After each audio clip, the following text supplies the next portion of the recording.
inside. The old gods granted me a vision of the way to change reality.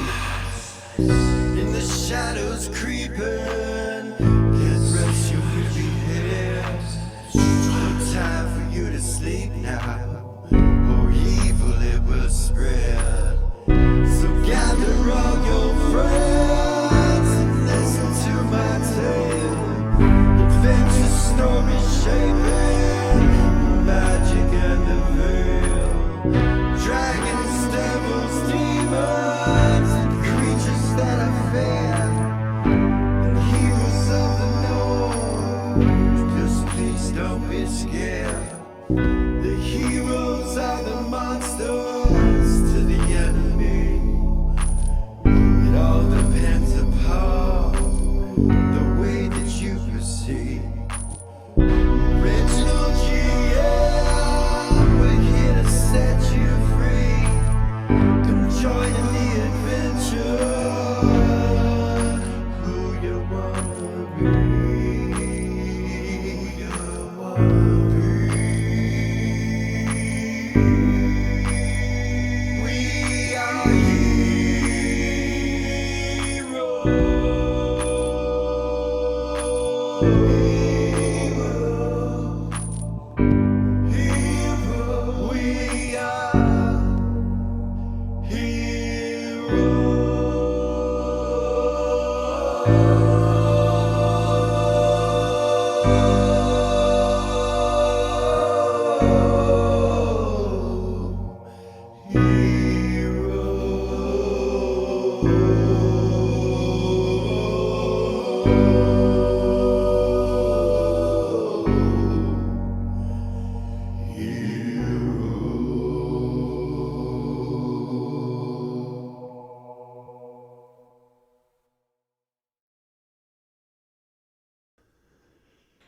I don't know about this mysterious stranger. How do we know we can trust him?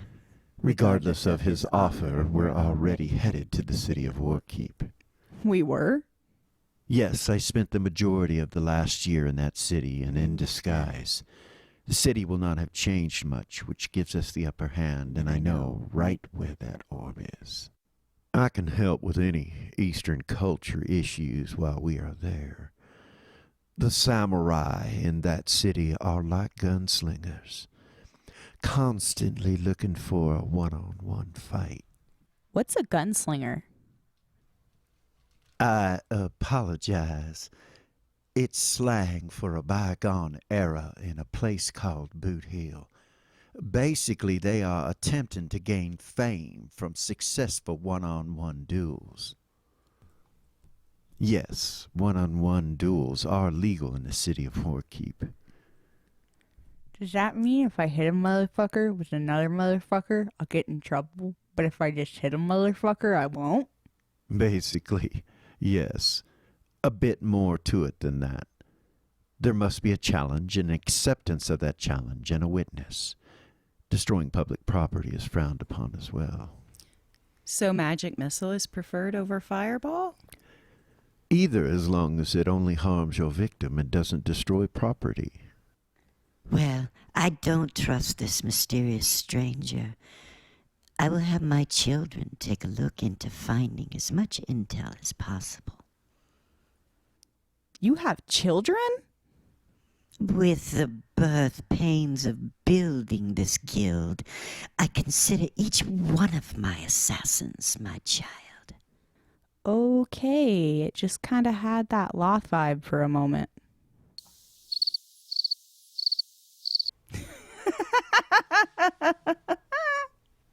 So which one of us is going to touch the orb?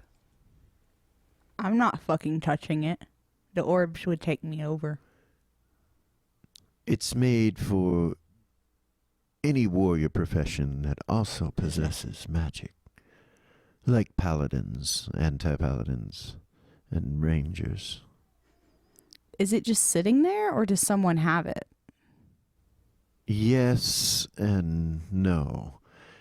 It's kept in a sacred underground location just outside the keep itself. A place called Aeon Zuul, which is located directly below the temple of Tiamat. Only the most sacred of hierarchy are allowed in that place. Guys, I just got a telepathic message from Mal.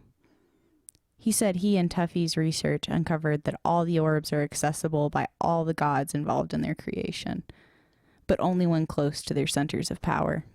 Well, fuck me. Yeah, I experienced that in Warkeep. Does that mean we have to leave the orbs behind on this mission? Then again, Tiamat told me we were allies.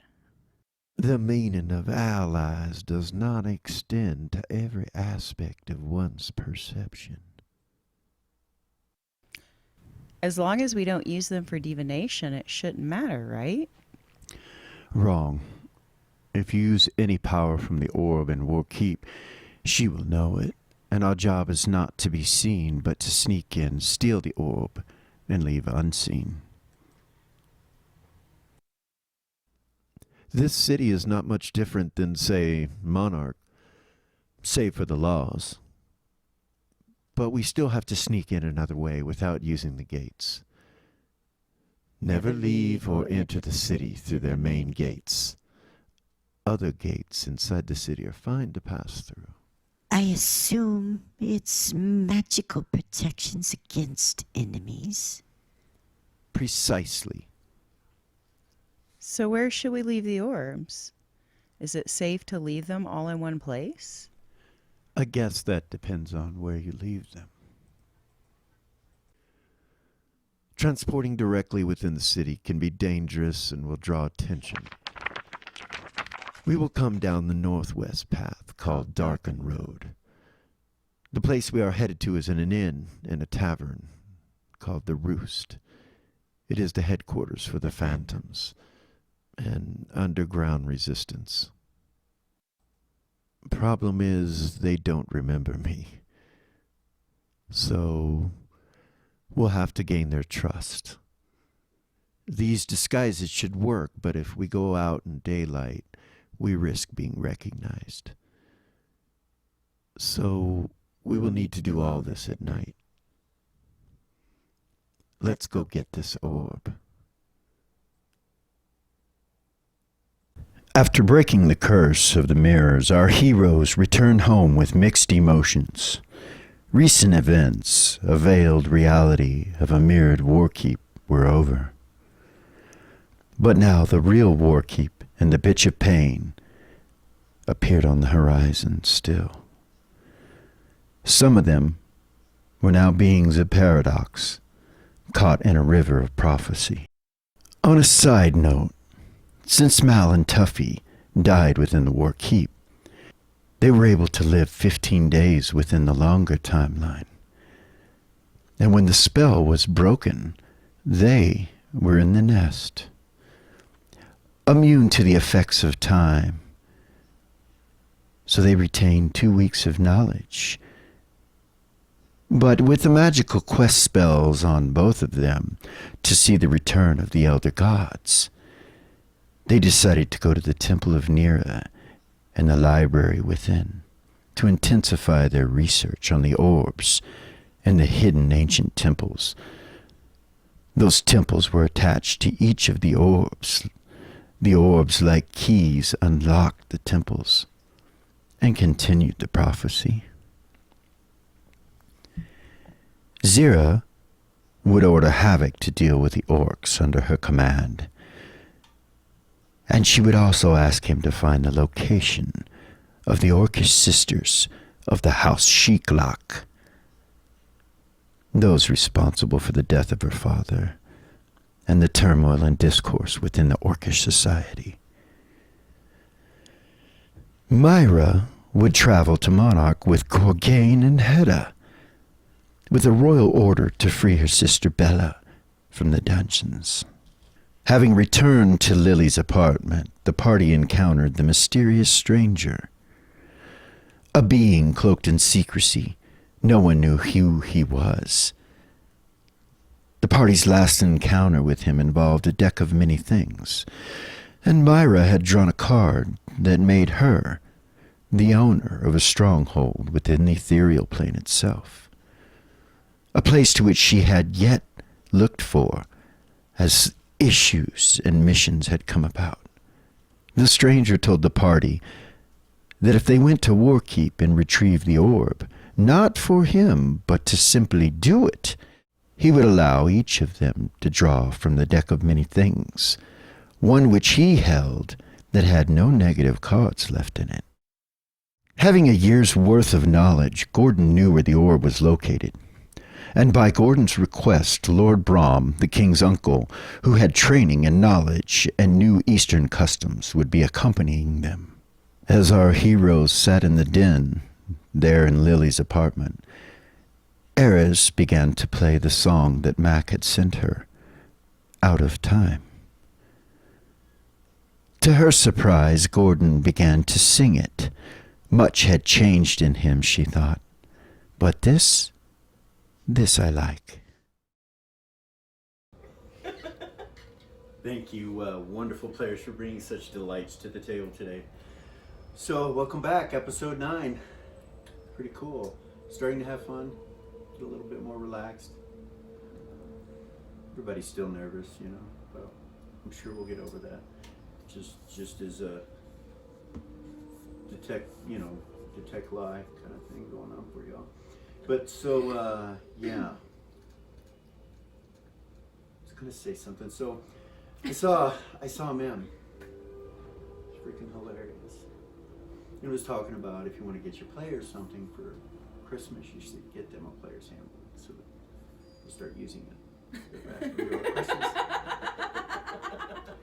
So, I've been playing this game for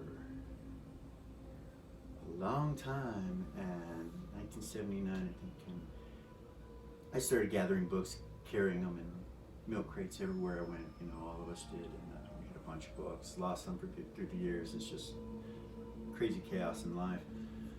But as a Yule present, Christmas present, holiday present, I do have some used Player's Handbooks, first edition, and those are your guys' now. They're no longer mine. The ones that you have, I'm gifting to you.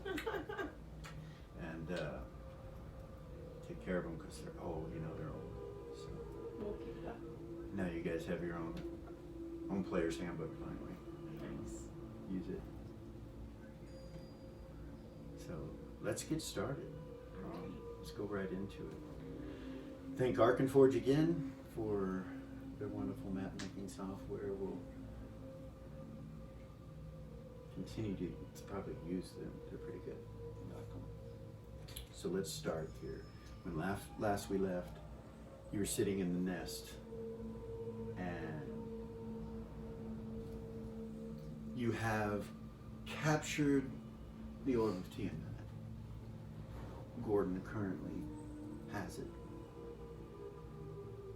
You're inside the nest. Zira's arm is missing and won't grow back.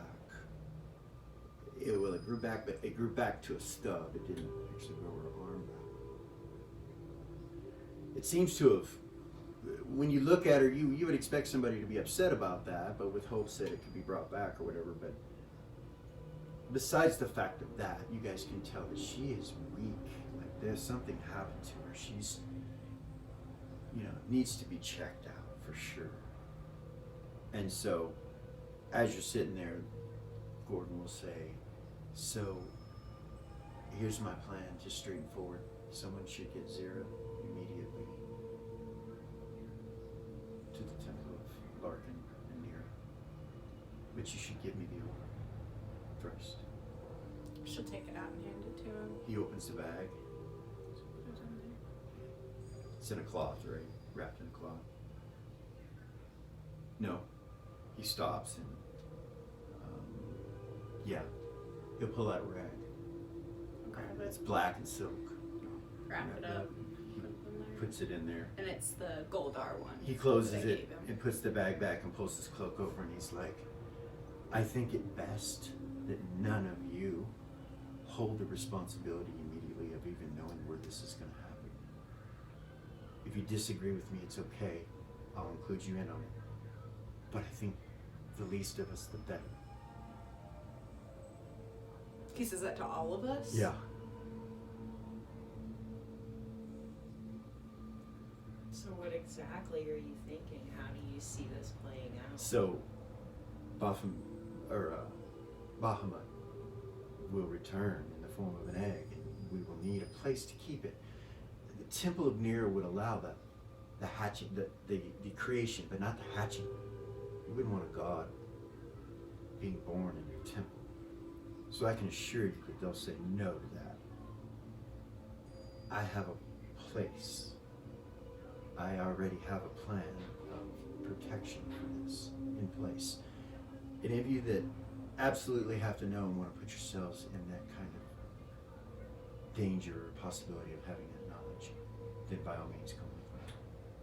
Those that want to feel safe and have as little knowledge about it currently as possible, then we'll do that. They're going to be looking. They're going to be looking. So you just mean until the time comes to Correct. do the ritual, and then we'll all come together and do Oh it no, together? no, it must be done immediately, as soon as possible. It cannot wait. Gotcha. What if two orbs right now as we're talking are being put together and she's first? We've got to get it, we've got to do it. Yeah. This was what it was all about. Yeah. Okay. But after it happens, of course, I will clue you all in on what's going on if everything is calmed down and it's that sort of thing. Yeah. So, I agree. The fewer people that know, the less chance of anybody. he walks over and grabs Zira by her stump. Let me turn the heater on. Central air is great, but By my stump. by your stump, he comes over and caresses your arm just where that's at, and he says, I'll go to the temple with you and then take care of what I need to. Let them know that we have it at least. Alright. Let's go. I want to go Okay. Go where? He looks at you. to the temple. I won't stay. I know that you don't want me to stay. But I do need to see Alexandria until so. It's fine. Do what you need to do. I love you. Orgain goes, we're all splitting up again, you guys. We just got back together. Right. That is like, love, you go get that arm taken care of. I still have hope it'll grow back. But if it doesn't, come talk to me. This is something we could bring before the King of Dwarves. Aye. Savvy? Savvy. So you three walk out. I guess no one else comes with you, Ares. You're kind of looking around. You realize, Mac's not here. It's like 6 a.m. 6:15 in the morning. Place is empty. You've never seen it empty before. Kind of strange. You gonna stay here or go with them? She'll go with them. Okay. I'm gonna walk over to Myra and her sister. Sorry, I forgot Okay. from last game. Yeah, Oh, is the stranger still in here? I'm yeah, sorry. he's still in it. The stranger's still in the bar, just sitting there waiting on you guys. Yeah, I forgot about all of that. I apologize. That's okay. Yeah, I'd like to walk over to Myra, give her a hug and a kiss, say hi to her sister. She kind of looks at you. So this is going to take some time to do this, and they'll leave. Yeah, let her go. And the reason why is his sister just looks at you and she goes, hey, you're the girl that didn't want to give me up. And she looks at Myra. I had no choice. I'm sorry that happened. If I hadn't have given you to them, they would have killed all of us. It was a long time ago, she says. And you can tell she's older. She's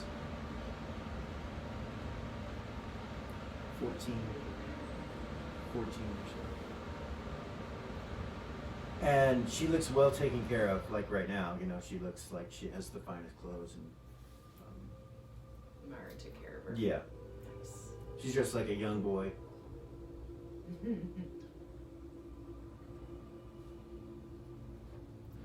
Thank you for trying, she says. Myra goes, well, she's fine now. She's okay. She kind of looks at the door as they're leaving and she goes, go. As you start to leave, the mysterious stranger pulls out this big, long, stemmed pipe and kind of looks at you and he's like, his finger lights and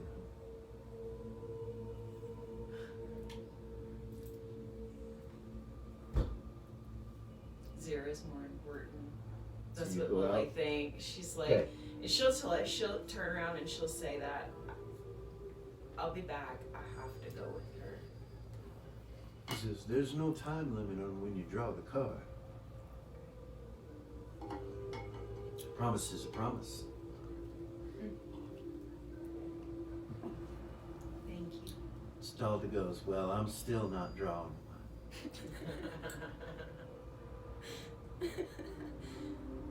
Brahm is kind of sitting over off to the side and where Tuff usually sits, and he's kind of brooding as you leave. Gorgain and Hedda just kind of watch you walk out. As soon as you step outside, Gordon looks at you and he says, come with me. And he teleports. You guys. Okay. Lily, after you get through talking, you come out and you don't see them. Did he take Eris too, or did he leave her No, behind? Era's standing there. Is You don't see Eris? them. Eris is standing there like, Really? I guess they teleported? We could word a recall back to the temple. Or we could take my carpet. Let's do that. She'll pull out her magic carpet. They're not gonna be at the temple. She looks in her. You know what? I need to go there anyway. Come on, let's go. I'll get on my carpet. Hop on. off to the temple you guys go on the Yeah. magic carpet. Okay. It's a huge drop, you know, of course, like Yeah. usual. It's you guys I'm gonna come over with the mouse over here. You guys are right here. Where you're gonna go to the Temple of Nira, which is over the tree and down this way to the temple.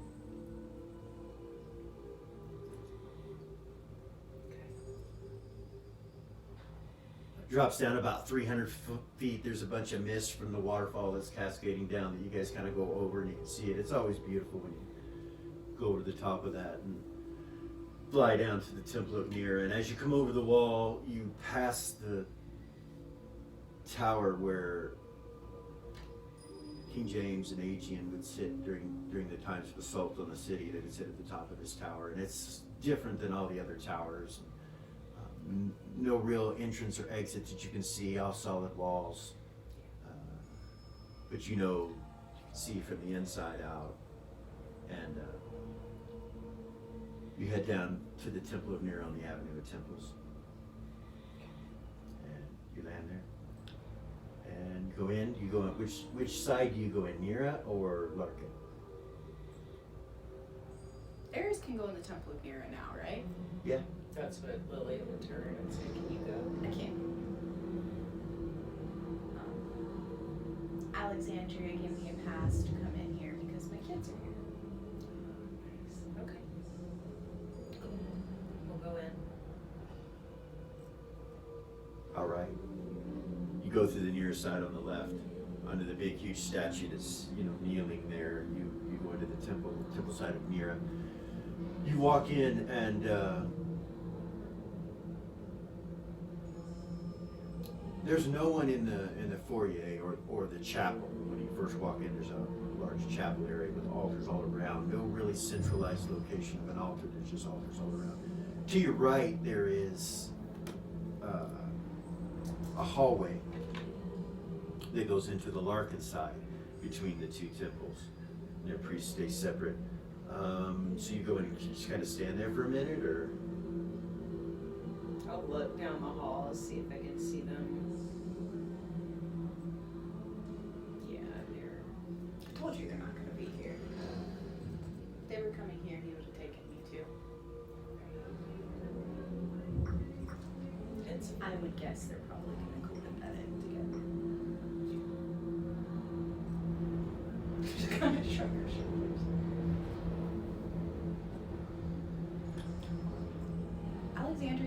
leaves. She's probably awake. Yeah, if you need to talk to her. So you look around,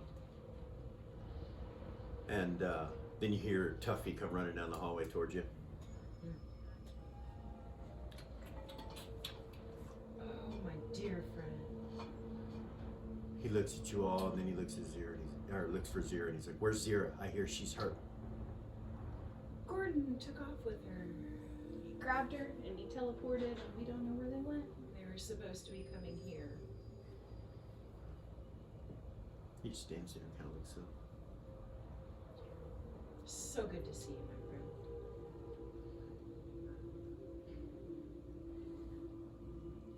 We missed you out there. It is so good to see you too. I've learned so much about the orbs, but it seems like that might come in useful, but maybe not now. What do you mean? Well, we don't have to look for them anymore if we've got an egg. Yeah. I suppose unless you wanted to start unlocking the elders' temples for them. Well, we wouldn't do that anyway. Do I feel? Oh wait, no. Ares isn't quested. That's right. That's Zira. I know where they're all at. All of them? Yes. He smiles. Of course you do. That's Uh, wonderful. What can I do to make you all feel better than you've been feeling? Should I make some food? Oh, God, please. I'm okay. Looks at Ares. Okay. Thank you though. He walks over and starts making some food. He starts casting this feast, and you see this huge feast show up. I bet everybody else is hungry too. They should come. I'll telepathy all of them. Okay. Tell them. Gordon and 02? Yeah. Okay. The whole party. The whole damn party. I telepathy them and tell them that Tuffy is creating a All right. feast at the So- temple. It doesn't really matter whether you hear this or not. I could make you put headphones on and stuff, but I don't really think it matters a whole lot. When you teleport, you appear right outside the doors of the Temple of Larkin. Okay. And Gordon brings you in, and Alex is standing there. He says, "So, first off, I'm sorry what happened. Second off, there are several options." And he looks over at Gordon and nods, and Gordon goes, "Come on, let's go." And he walks you through the main sanctuary and in through a curtain into a back room. Through the Temple of Larkin. Yeah. She's never been on this side. Never been on this side. Well, you've walked between the hallways for a second, but you've never actually been on this side. It's identical to Nira's. The layout. Comes into this centralized chamber with all the altars all around, and then behind them are the curtains, and depending on what curtain you go, depends on what hallway you go down. He takes you down the one that's directly north. Like if you were to walk in and go around the central altar and go to the opposite side where you are and pull the curtain, that's where he takes you. And it's a hallway that goes straight and comes to a spiral staircase that goes up. Okay. And he takes you on the spiral staircase. You guys go walking. As you're going up the staircase, he's like, "So I will tell you of the options." Alex says that. Yeah. He says, "The first and probably best choice that I have for you is the Hand of Nira. It is a hand of it, once follower and worshipper of hers, that was a lich. And the hand itself is a relic of a bygone age. It will connect itself to you, and you will have full movement and use of it. The problem is it is an undead hand, and it is a relic that requires and has upon it certain conditions." You're going up the staircase. What kind of conditions? Gordon left these to you. I also know someone in Verb that we can talk to about some sort of artificial hand involving magic and machine parts. I don't need gears. I don't know how to explain it, but I know someone, and I think they might have an answer. Alex seems really excited, overexcited, and About this? of all and of all things, you know, he's brought He likes turning people into undead. your party members that have died. Some of your henchmen that died became zombies, and Yeah. more So than she would one. ask One him- worked for the company for like a year, for the mercenary company for a remember. year, stacking things. What was his name? Mo? Yeah, My first henchman? Yeah, Yeah. the one that fell from the cliff. Yeah. Yeah. So he seems to be excited like always, and he always told you there's a fine line between necromancy and healing, and that it's the same school. It's She's the had same lots energy. of existential conversations about She Alex has and with the moral him. obligations And of I- turning somebody into an undead. And I think she came around after a while. Zira did. Era still thinks it's disgusting. But Zira kind of came along a little bit and accepted it from there. So at this point now he's in the step of asking you if you want an undead relic hand Right. called the Hand of Nira.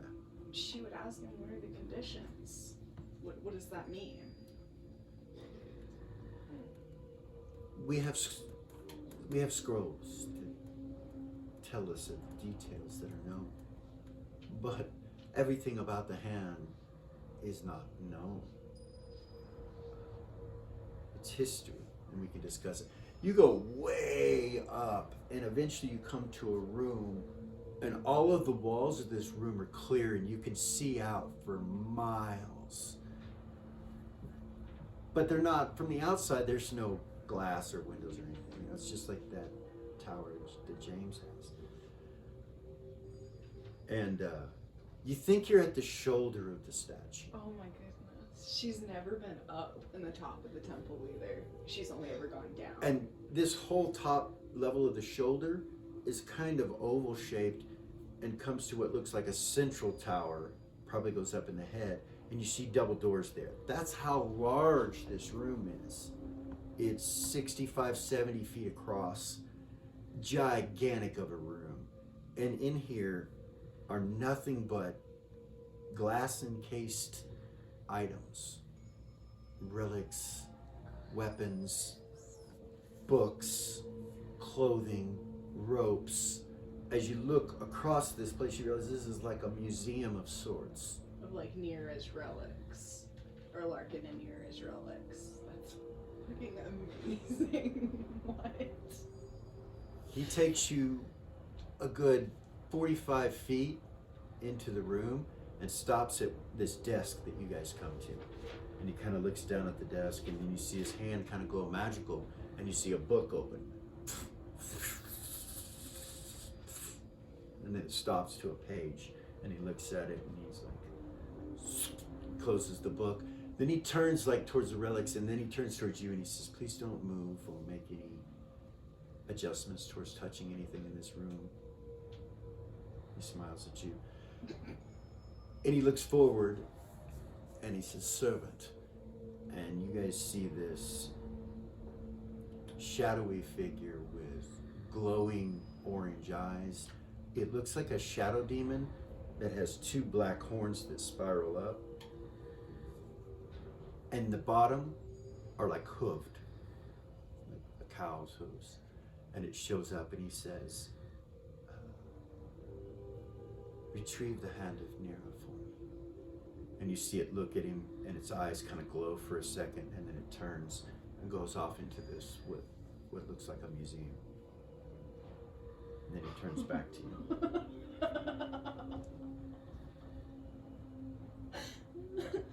Goodness. Nira and Larkin work hand in hand when it comes to relics and things of historical nature.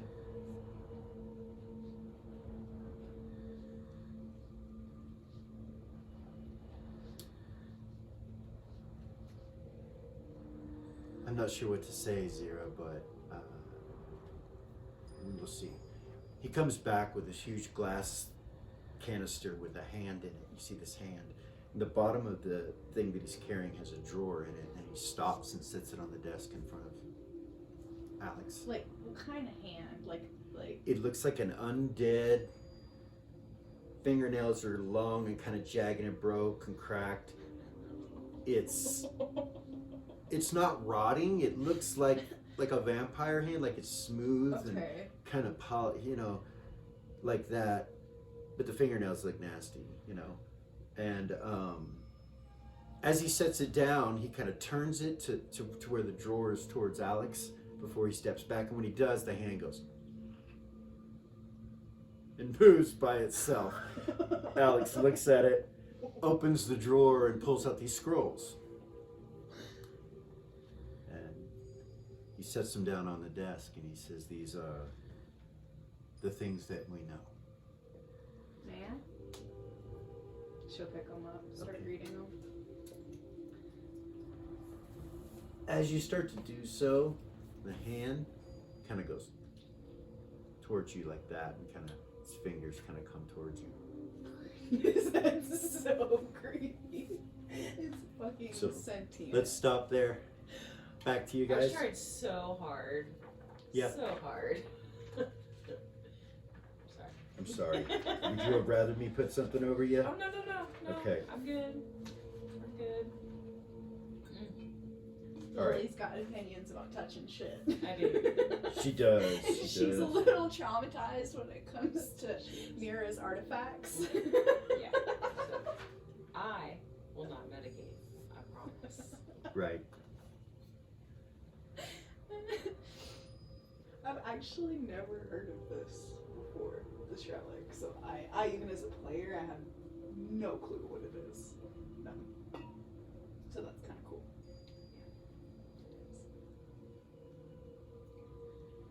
The last Nira relic that Lily touched.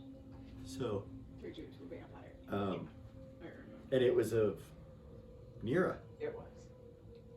Who got us Nira? So, the first scroll you look at it is. I'm sorry, we got to come back to you. We're over here. Back to you, Mama. You guys are over on the other side. You telepathy about that point. So as you're starting to look at this and this is going on, you get a telepathy from them. Hey, we've got food over at the Temple of Nira. Tuffy made it. And hey, where you guys at? Hey, come to Temple. She doesn't answer. She's not gonna answer. Gordon answers. He says, "We're fine. We're at the Temple of Larkin. Upstairs. We'll get a hold of you in a moment."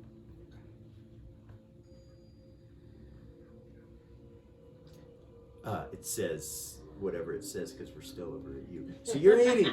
You're eating, and you guys are all filling your bellies, and people that hadn't eaten in a while. Gorgain and all them show up. Everybody shows up. There's hugs, and Gorgain says, "I don't think we should be splitting up." Havoc comes in. Like ever. Yeah. She says I took back to her game. Yeah. Like ever. Hedda goes, "If only." Yeah. Hey, by the way, we were successful getting the kid. You're welcome. Thank you, and goodbye. I'm eating. He goes and he starts to Hedda. Gorgain's just like, it was a rough trip for him. Yeah. It's okay. What about Are you okay? Yeah, I'm fine. How long did it take you to figure out how to? Well, the moment I went into rage and tried to claw it out of me. Goodness. Yeah, that brought on some things, and Tuffy showing up, and yeah. Eris's jaw like hits the ground. when he Knocked says Mal that. out with an uppercut. I don't remember any of it, but I knocked Mal out, but Tuffy was able to help me quickly. We tried hard to get a message to you guys. Fine, love. I'm glad you guys are fine. I was going to come to you, but thought best of it. Congratulations. Gordon electrocuted him out of disguise. Yeah, I think Tuffy realized something happened. I don't know. He knew what to do. That's good.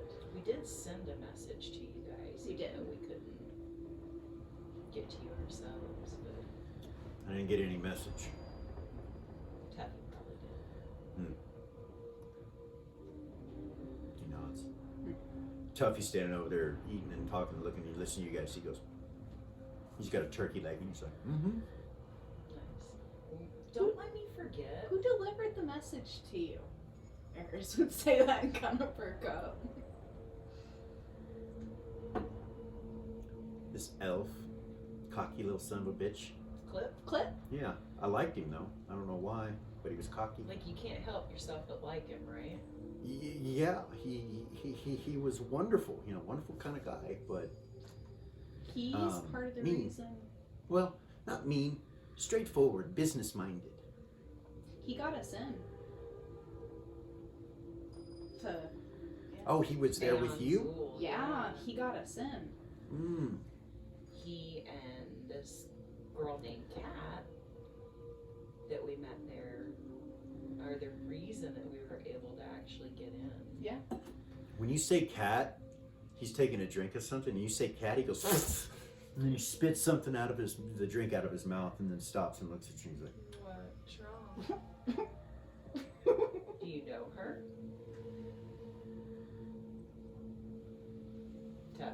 Tuffy. Really? Mm.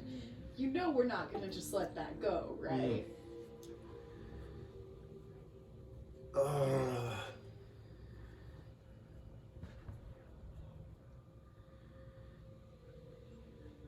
Is Bethany anywhere near us? Well, I've invited Bethany? Yeah. She No, anywhere you near don't us? see her. She must be on the ship or something. Okay. He kind of looks at you. He's like, so, I know her. I've been knowing. I met her a while ago. Really? She'll You cut her understand. raise an eyebrow at him. It's not what you think. I mean, I'm sure that's what she thinks. All girls think that about me, but what it really is embarrassing, and I'd rather not talk about it. But I Hedda goes, "Is that who you've been meeting at that Red Dragon?" And he's like, Eris would laugh out loud. yes. That's who I've been meeting. Mm. Well, I've invited her to come visit me, us. Well, she comes once a month. She's really cool. We liked her. Okay. She's a I sweetheart. can't tell anybody. Okay. I've been saving cats in the city for 5-6 months. They're getting hurt, they're getting in things, people, you know, there's just cats everywhere. And instead of having them hurt, I've been taking them to her, and she takes them to her shelter, she says. Kind of looks down. Do you know who her papa is? She talks about our papa, yeah. That he has the sanctuary. Her papa is, his name is Glistinian. He is the Lord of Cats. Kind of looks at you like you know, like looks right at you, like, are you joking? You're like, I'm not joking. We both. He's so serious. from what I understood, from what I can understand of it, he's a demigod. So he's not really a god like Nira or Ariax or. When the shift over of Wow. power happened, from what I understand, it was he grabbed a hold of that power that was left unclaimed. So he's what they call a demigod. we'll do some research. It's all I've very heard interesting. somewhere of something like that. I'm familiar with what they call the cult of the cat. It's not really a religion. Yeah, it's in Monarch, the cult of the cat. Was it? Do I know of it from a book or a song? Was it a song? It was a song. She would tell him there's a song about it. I'm sure if you go over to the Temple of Tarnak, you could find somebody who knows it. Yeah, why don't you do that? I'll go to the library and look. I don't need to. I'm good. Thank you. Hey. I'm not gonna go now though. Okay. I have something for you to Just look saw at you guys. for me. And she'll pull that box out of her bag. Okay. It's wrapped. All right. And and black clock. She says, I found this. Oh, that's pretty. And he goes over and looks at the box. He's like, that's beautiful. Detects magic on the inside. What's on the inside? I'll open it. Like, He I looks. obviously need you to tell me what it is. Oh, okay. He holds his hand out and kind of looks at it for a second. She'll look at him. I think it's a helm. That's what Eris would say. Kind of closes his eyes. But I don't know for sure. It magically controls the ship. Yes. When you wear it. So is it a helm? I don't think it's from what you guys found, that scroll that created that major helm thing, minor helm, whatever it was, that the city's gonna start making. I don't think it's one of those. It's just magically attached. I think it, so give me a second. And he kind of waits and he looks at you and he's like, so it goes to a ship, a pirate ship. A specific pirate ship? Yeah, and it should guide you to it when you put it on.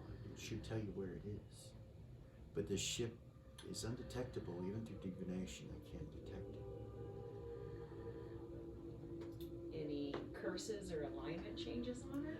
No, the ship just answers your call and does what you will it to do. And any crew that are on board that you place on it will have a desire to protect the ship. Not necessarily you, but the ship. See? When asked where to start, it would be putting the necklace on. It's not cursed, I can tell you that. And no alignment Can I have the changes? box? He says and he smiles. That's my payment? Sure. Thanks. He looks at it and kind of rubs it. Beautiful. This is 60, 70 years old. Nice. Is there a maker's mark on it? He looks it around and looks on the bottom. Yeah. Who made it? Looks like a little wing inside of a box, but the box isn't complete. It's like the box goes like this and then it has a wing inside. Nice. Put it on. Temple of Nera, I mean, where else would you want to be? Safest place in the world. She puts it around her neck and it glows this purple pink color, like energy pulsing. And you feel your thoughts go out with this magic and go to Warkeep and into the harbor.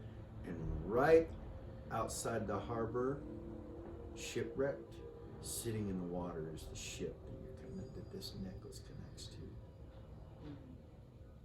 It's underwater. Partially out of water. And you feel the ship connect to you and want to come to you, but you realize it can't. For some reason, there's some kind of issue, something going on where it can't. So if you remember, when you were in Warkeep, there was a shipwreck Yeah. that was visible from the shore. Yeah.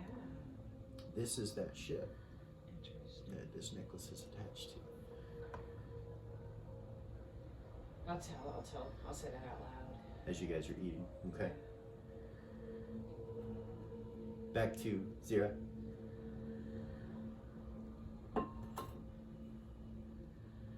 Herein lie the truths, but yet partial truths of the knowledge of the hand of Mira. First thing is, give me just a moment.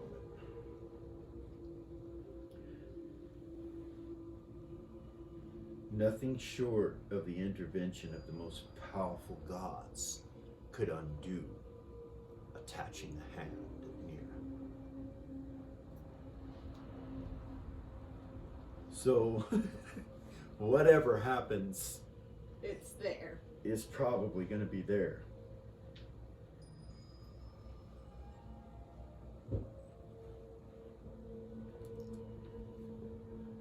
When creating certain hand gestures, after it says creating certain hand gestures, and it has a list of them and what those hand gestures are, will invoke this relic. Is all it says. It doesn't say what they do Okay. in this scroll. And there are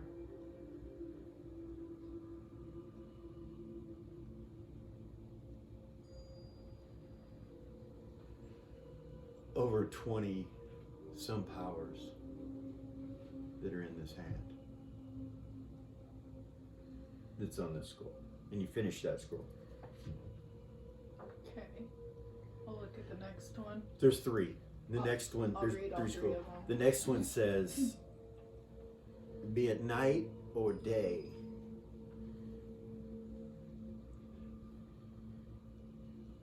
the hand will stay and guide to you zombies of old. They are friend, not foe, unless they're let go, and they will even eat each other in a fray.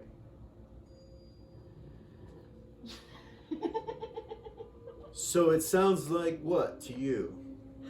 Controls undead.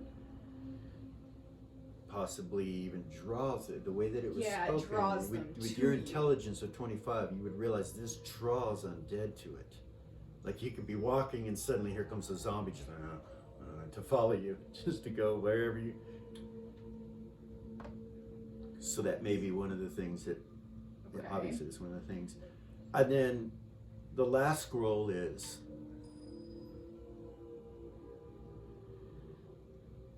Only those willing to gray the lines, or those that have sacrificed a lot, should place the hand upon a wound. And that's all it says. That's all they have on it. Willing to gray the lines. What is that?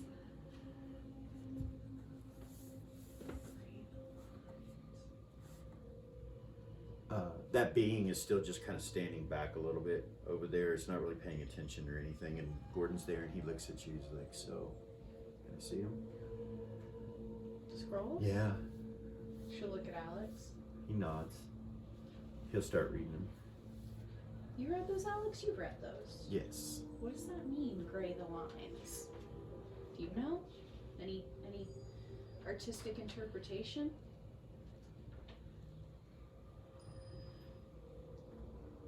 Graying the lines between life and death, I would assume. So meaning it. Necromancy. Yeah. Necromancy, as some of you call it. Necromancy, yes. And then what does that mean? What did it say? Sorry, hold on. She's got a great memory. She has a 25 intelligence. That's me. The brain totally blanked. What was the last part of it again? Only those who have sacrificed a lot should cover wound. What is that? Should cover a wound with it. He says, only if you like what's happened to you. In other words, don't place it on a hand that's already there. I see.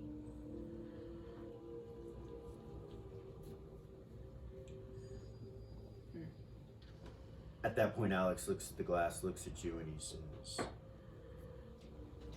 I've already asked the question if you are worthy, or if you have Nira's blessing with it. And the answer is yes. So it is yours if you want it. And he turns and looks at it. Really? Yes, I wish. Well, I don't wish.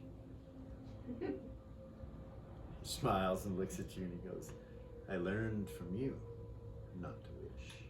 But I would love to have it myself, but I am not the one to have it. Nor did I know of its existence until Gordon contacted me looking for an arm for you. And with that said, he says, and you must make a decision and we must leave. We cannot stay here and linger. This place is, you may not come back here without being escorted. And I may not come in here unless it is for a reason.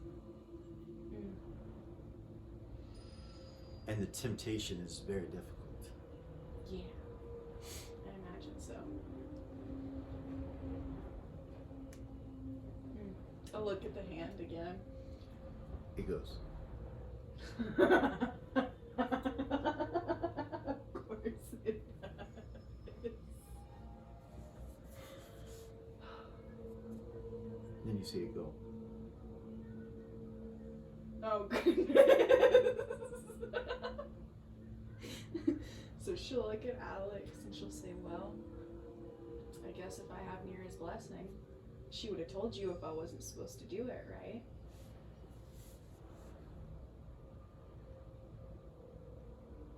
So that is not what I said. Mm.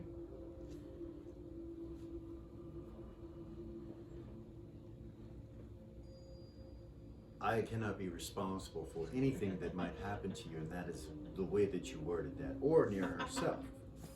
And neither one of us are responsible. Any more than, let's say, when Lily did what she did.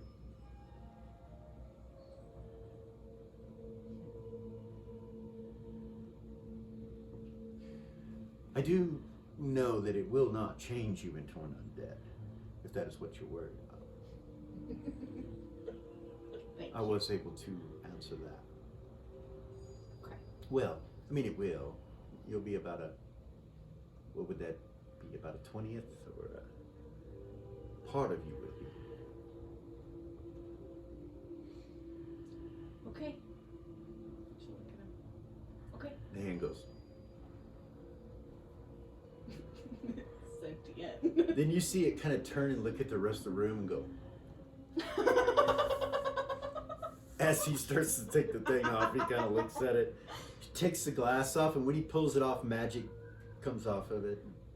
His hands are glowing, and he puts it down on the desk, and he goes like that. He goes like, well, I can't see your He goes hands. like that. He's like, Pick it up. you touch it, it's ice cold. You feel a magical energy in it, and little wisps of white come off of it and attach to your arm as you're holding it. Actually, you're holding it. Sorry, you're right. Yeah, And they're just kind of wisping to it. Yeah, she'll move it closer. Gets brighter, stronger. I hope this And is then- the right decision. Flash of light goes off your wrist, and the hand is now your hand. You can feel it and all of that. We'll stop there. Okay. You guys are still eating, probably have filled your bellies, and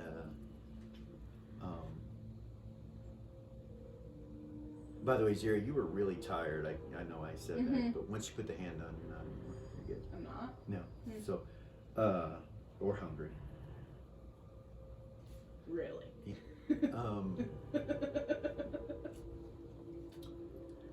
Lily, Tuffy starts asking questions about Warkeep and everything and what you guys went through, and so does Gorgain and or Hedda. They're asking what happened. You know, tell us about the place. Tell us. Well, I'll Would tell you him know? from the beginning. I'll kind of fill in and with her and talk with Air as her well? as well, yeah. Okay. The one's And hooded. eating and drinking. The ones hooded, and that there would be holders, and The holders walking the streets. Dragon and Guard, cultists and the story about how you got in, got out, the Yeah. blue dragon, all of it. all of it. All of it. So, The Phantom. The bitch of battle. he tells you the bitch of battle is the one that wounded you, the one they call the bitch of battle. She is what they call one of Tiamat's greater six, and they are beings on the prime that serve her. The queen is one of those six. The bitch of pain, she is one of them. Also, the bitch of flame. The bitch of flame that you saw going through the mirror with the bitch of pain. So you know three at least? No. And then that guy. What was his name? Beacon? Lord Beacon. Lord Beacon. Beacon? We never actually saw him. We saw his arrows though.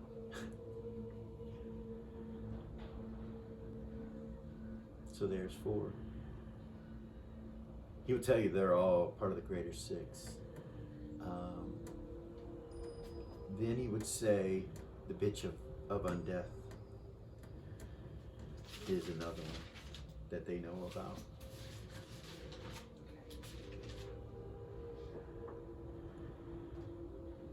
Sounds terrifying.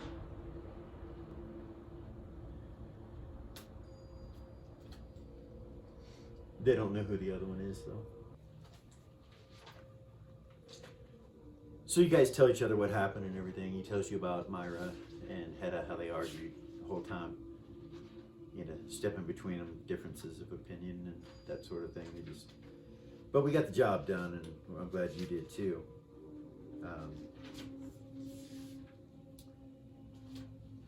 So, what are you guys gonna do now? What about the egg? What's going on? Stop right there. Who asked me that though? Gorgane, sorry, Gorgane. Back with you. I didn't mean to say that you didn't need to eat.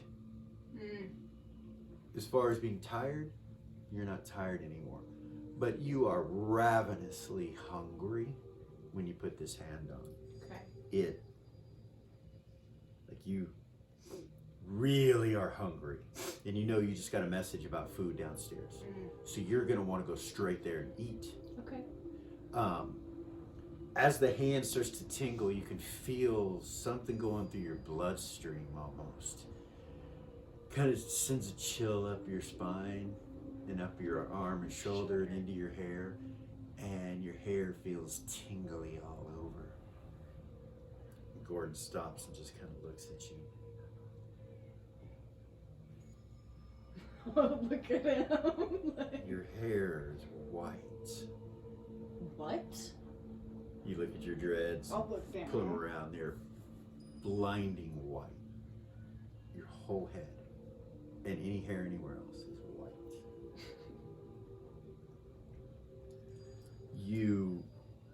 When you're noticing that, you kind of pull on it, you're like, ow, and you pull your hair a little bit too much, you realize that you are stronger and that hand gives you a dexterity that's better than you had before. You realize that you have a 20 strength and a 20 dex now because of this hand. What? But your charisma Uh-oh. Oh, what is it? goes down 2 points. Okay. So. Okay. Yeah. Yeah. All right. Charisma, not comeliness. Right, charisma. No, I'm sorry, comeliness. No, you're right, it's comeliness. Your Comeliness? comeliness goes down 2 points. Oh, My bad. goodness. You realize you're faster right now. Okay. You move at ×2 movement rate on foot, or if riding, or doing small hand gestures.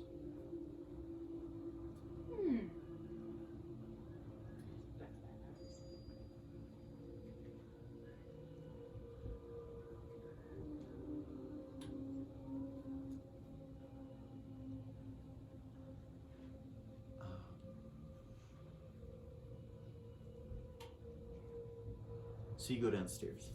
I think that's going to be it that's noticeable right away. Okay.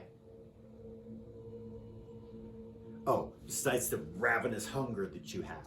So Okay. my comeliness went from an 18 to a 16, just so you know. Okay. That's what it's at. All right. So you go downstairs pretty quickly and you come in. You can smell the food and you're ravenous. You go straight to the table. Gordon, everybody kind of watches you. You walk in. They look at your hand like, what the fuck? And you grab food with the undead hand too. Okay. And you start eating. You're just eating There's whatever. no. So you have to eat 4 times the normal amount that you normally have to eat to keep up your energy. Oh my god. You'll almost eat as much as Lily. Just kidding. Gordon walks over and he picks up a bowl with a spoon and puts some stuff in it and hands it to you because you just went straight to the table. He's like, here. Oh, damn. As soon as you touch the bowl, it's made of wood, it starts to rot right in your hand. And it just kind of falls to pieces and the food goes to the floor. Doesn't rot the food, but it rots the wood.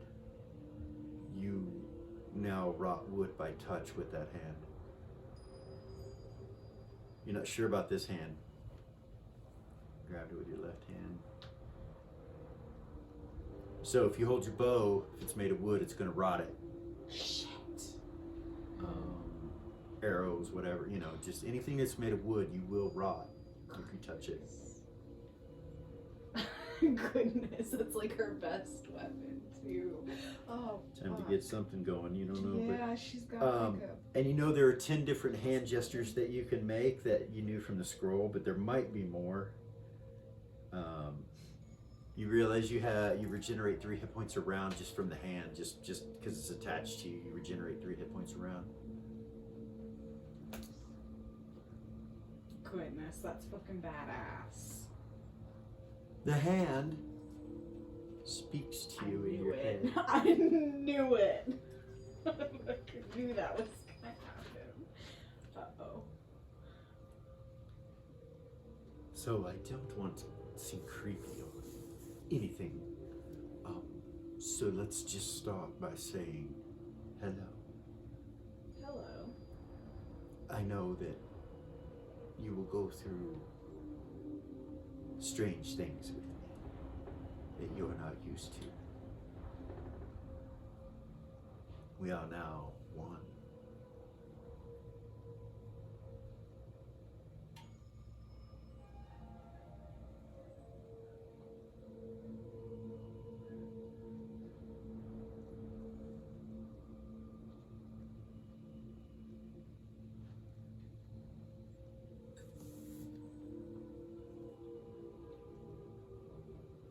What is your name?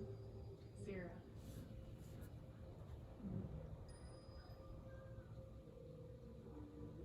It speaks to you in a language that you know is different, but you understand it. And you can speak it. And he says to you, you may speak and understand any language now. So, and he will tell you, you must use it each day. So, some of these powers, and he shows you the hand signals to make for comprehend languages. It's once a day, but it's innate and it lasts all day. So every day, you have to renew these. Okay. If you forget to renew them, you don't have them until you renew them. Okay. There's that one, and then there's tongues, which is the same way.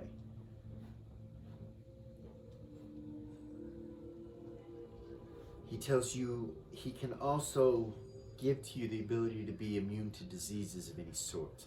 And he tells you, he shows you, you know, he doesn't show you, he tells you the hand symbol for that. So those 3, if you do them every day, you will have those abilities every day. That's amazing.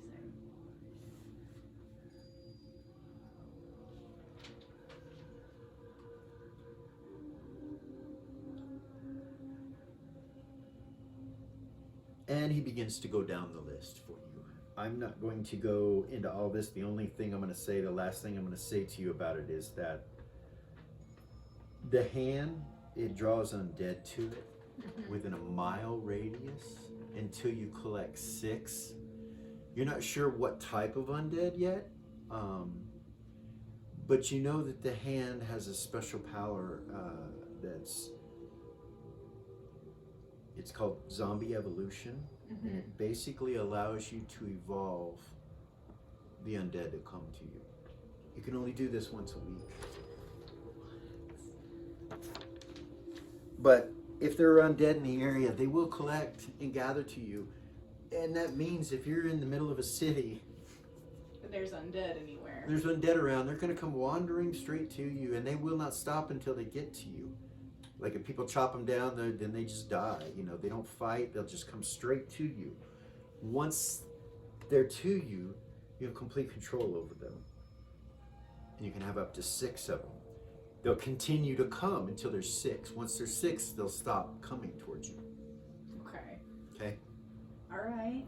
Or should I say the hand? You know? Yeah, the hand. It's the hand. Goodness.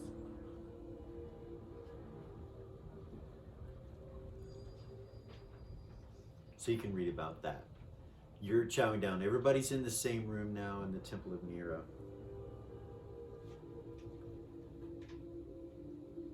Gordon will tell you guys in your head she got a hand called the Hand of Nira. That's what that is, and it actually seems to work. Sorry. Gabby got trapped behind me. It's all good. Does that say mind bar? Yeah, that's another one. If you do it once a day, it lasts all day. That'll make you immune to psionics and any mind-affecting spells. I'm gonna take that necklace off Okay. and wrap it in the cloth again. Okay. Put it in my bag All right. until I have time to figure out what to do with that. All right. I'm gonna look around for Brahm. He's not here.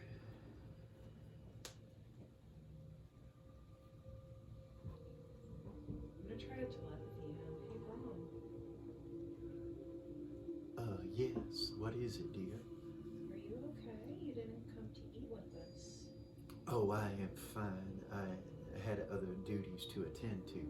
It was wonderful going to War Keep with you all, and I'm glad that we succeeded. And might I say, thank you for saving my life. Of course. If you return and need my services for some reason, just let me know. I'd be happy to help.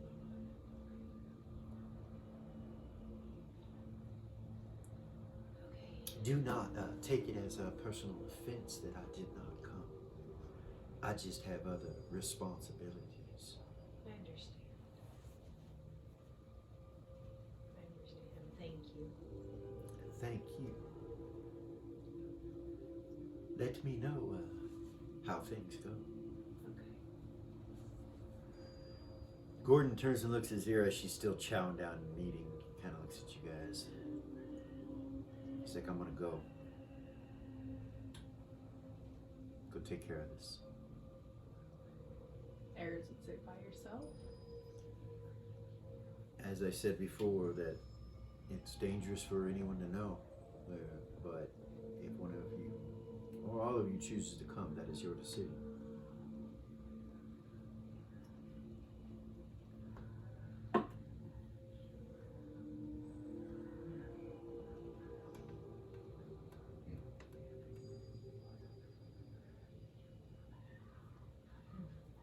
If not, I should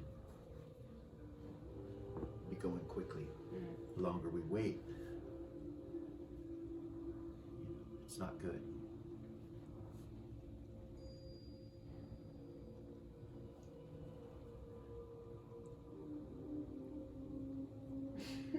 Eris would say, I don't like that. I don't like it.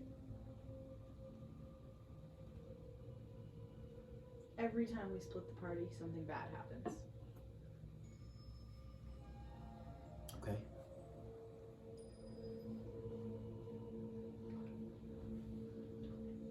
I understand the safety thing, but what do you think? I think it's a hard call.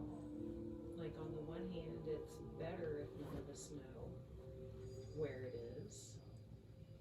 On the other hand, It's not that I don't want you to know, but if you feel it necessary for safety's sake, you think it's safer for everyone to know, then we can do that. So first off, if that is what we decide to do, we need to make sure that every single one of you's brains and bodies and magic is protected from being scryed upon. Absolutely protected. False-sighted if possible, all of it.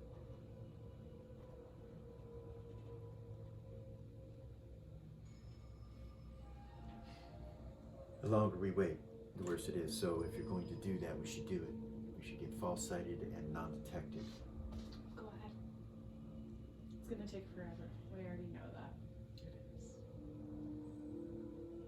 Be safe. Nods. I will. And he's got Miranda. He's not really alone. There are two of us here, for sure. He walks over and gives both Eris and Zira a hug, and he's not really a huggy kind of guy, so It's a big deal. yeah, it's a big deal. Yeah, He gets hugging and looks at everybody and waves and says, "I will be back shortly." And he leaves. So, that particular orb, Mm-hmm. what does it give, Zira? Constitution. How much? It took it from 18 to 22. Okay. Yeah.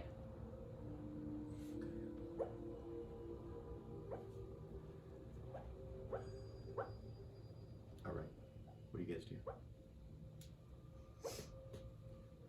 Gorgain's kind of looking at you guys, and Gordon leaves, and he just kind of stares back over at you guys. He's like, I'm not saying anything's amiss, but I hope our friend doesn't put those together in honor of Tiamat instead. In honor of Tiamat's debt? In honor of Tiamat instead. Instead, in other words, summoning her. We don't really know where he's been. You receive messages, right? You probably know some details, but do you have any ideas as to what exactly he's thinking?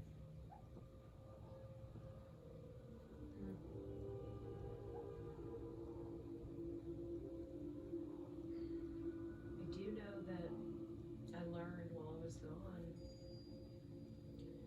that the ritual, there's a 50-50 chance of which one you can summon.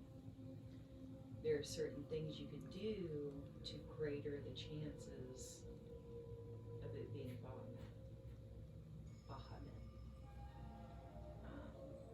And he knows all those same things that I know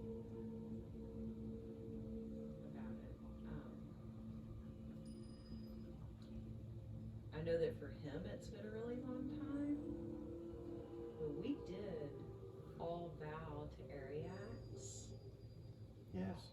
not to bring back 3 specific beings, And she was one of and them. she was one of them. So he would be going against the goddess of love. Who would. He would be going against Nira, who is the revenge of Ariax, the goddess of love. So I don't think he would do it. I think you're right. It's probably good. We're probably good.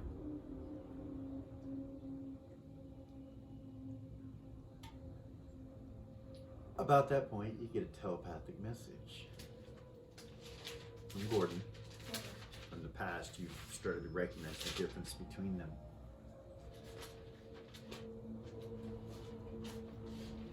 To get in to defeat the bitch of pain. Who is this getting this?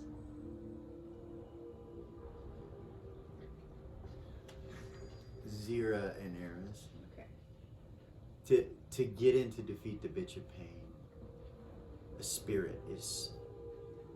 It is required to sacrifice a spirit.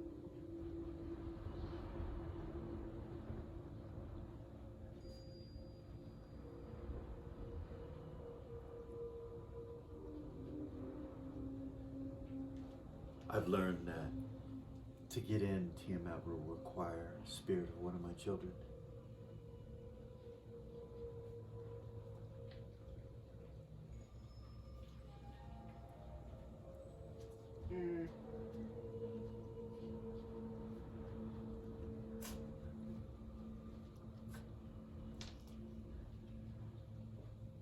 I've decided to give an even greater sacrifice. One that is, from what I have learned, permanent. I will be sacrificing my spirit to get in on the inside. I have an extra one anyway. My Miranda is with me. But if e'er I was to die, my spirit is not there. They say it is attached somewhat to your soul. A part of it and a part of spirit go together. So I'm not sure what it will affect. I will make the sacrifice instead of doing so for my children or with my children.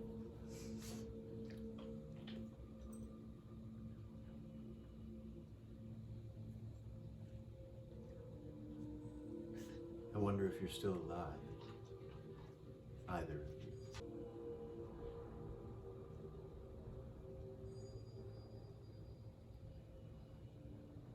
And that's it. That's all you get. Then shortly after that, you feel the power that's given to you by that orb that you gave to him Mm-hmm. disappear completely. Okay. Yeah, I knew that was gonna happen. So you have an orb, right? Two. And you have an orb still? Yes. Eris? No, 0. Eris doesn't have an orb. No. It's just you in the room right now. 0 and Lily have one. It's in your bag of holding still? It vibrates. Your bag goes. Open it up. Okay. Does Zira's do that too? Or no? Or Yeah. second one, Yeah. Zira has a second one too. So both of you, those that have the orbs, which is Zira and Lily, my bad, your bag of holdings vibrate. Take it You out. open yours. What do? Take it out. The orb out? Mm-hmm. Okay, as soon as she takes the orb out and you're looking in your bag, light radiates off of her orb and covers this whole room. And it's like a purple glow, just. And then it goes to a deep, deep orange. It looks like a flame coming off of it.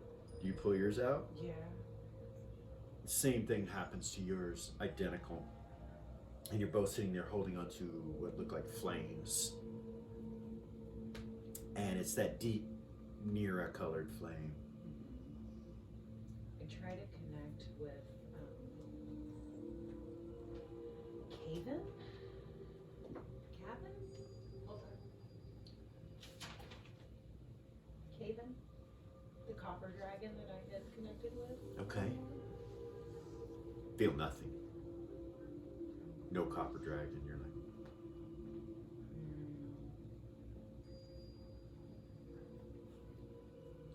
What the hell is going on? Any of the powers feel accessible? what do you try to use? I just try and feel like if there's any of the spells left in it. Like she had used the teleport and the true sight out of it previously. Yeah. I don't try to invoke You- them, I just try to feel if they're there. Like if they regenerated? The ones that you've used, or if they're gone, or Just if they're there. I know, like so like are they there? Should they be there? Yes. Okay. They should be. You go to use it or to feel if it's there to use it, and yeah, it's there. Goodness. But it's on fire. Could have been on you. Yeah, you don't seem to be, it doesn't seem to be hurting you, and it has no heat coming off of it. Does the flame look like the flame of Nira's It does, it does. So Zira would say out loud, I wonder if she's stopping whatever's happening with this because we're in her temple. Because this looks like the flame of Nira. It does. Tuffy kind of wanders over, he's like, no, I do not believe so. No. I believe that she has direct power into those orbs because they're in her temple. I think the egg hatching is her having direct contact with these orbs is giving her some sort of control. I'm not sure what. Over who's summoned, I think. whether it's Tiamat or Botman. And which would mean that there are others out there that have orbs that could do the same.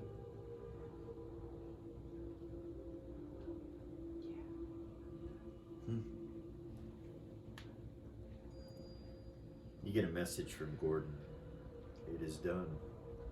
Are you okay? I am. Are they still? They are no longer here. Instead, there is a platinum egg in front of me. That means it's Bahamut, right? Yes. I believe so. So how long does the egg take to hatch?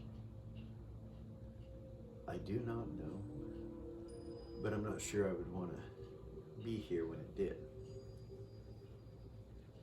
Somewhere safe. You still at the temple? Yeah. I'll be there shortly.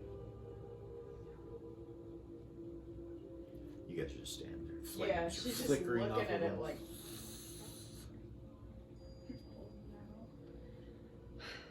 Hedda walks over like, That looks like your blade, love. That's what I said. I wonder. He walks over and grabs a torch off the wall and walks over. Will it burn it? You see the flame on the torch change color to the flame of Mira. Be careful with that. That's so cool. How do you put this out, love? With a remove curse. He walks over and puts it back in the holder, the That's scotch. the only way to put it out. Walks away from it. You're still holding it. That reminds me, you guys. Did any of you notice the fire elemental that I summoned Yes. took on the flame of Nira? Yes. And did you notice that the entire fire elemental changed into the flame of Nira? Is that the fire elemental with Mira now? I think so. That's About that point, Gordon comes in amazing. from the front entryway. Walks up. Which, So these we What's going on? He just looks at you. We don't know. we don't know. We think Nira has control of these, but He looks at the they're other torch. And that was Hedda. But they're just what we don't. What the hell do I do with it? I don't know. Where's Alexandria? She looks at Tuffy. Where the fuck's Alexandria? She's not Present. currently available. He looks at you, goes, you know, you never tell people if a high priestess is or isn't in the temple. Right. She's not available. Right. Maybe I can help.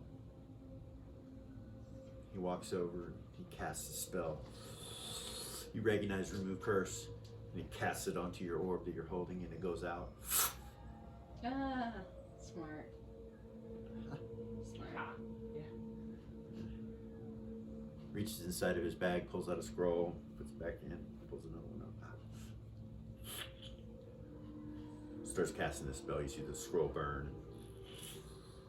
Goes out. You look at it. Looks normal. Okay then. You get no response from the dragon. The ego is where it was still. Weird. I'll tell Zero, I'm like, hey, the dragon that I connected with in this orb is not responding or answering me right now. No. I'll try to connect with mine. Ponelix, I think is his name. Is a silver dragon. No response. Same here. So I wonder if all the good dragons will be released because that egg is Bahamut. I wonder if it's all connected. I wonder if that book says anything about this. Tuffy kind of says, I don't know the answer to that, but I could research it. Most of my studies look since at you him. left have been about the Temple and the Orbs. Zero would look at him. So there's a book. I put it on the ship, and it's. Do you remember that tome that we got from the Sages Guild about the orbs? Yeah. That's on the ship. It's actually Oh, here. you got it? Okay, Yeah. cool. There's nothing in it that would help with this. Okay. The draconic side always seems separate from the teachings. It's like they're mentioned, but it never really goes into how they were imprisoned, what they did, or what if they were really, it does about Bahamut and Tiamat, but that's it. Didn't I have the ability to look into the orb and see where those dragons were located in space? Remember that when I first got it? With this one in specific? You did.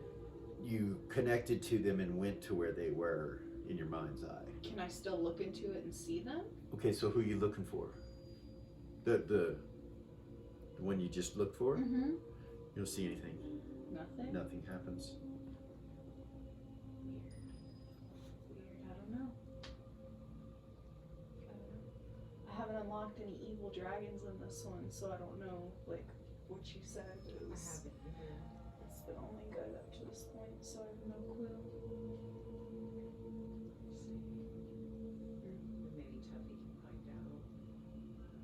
I'll try to do some more research.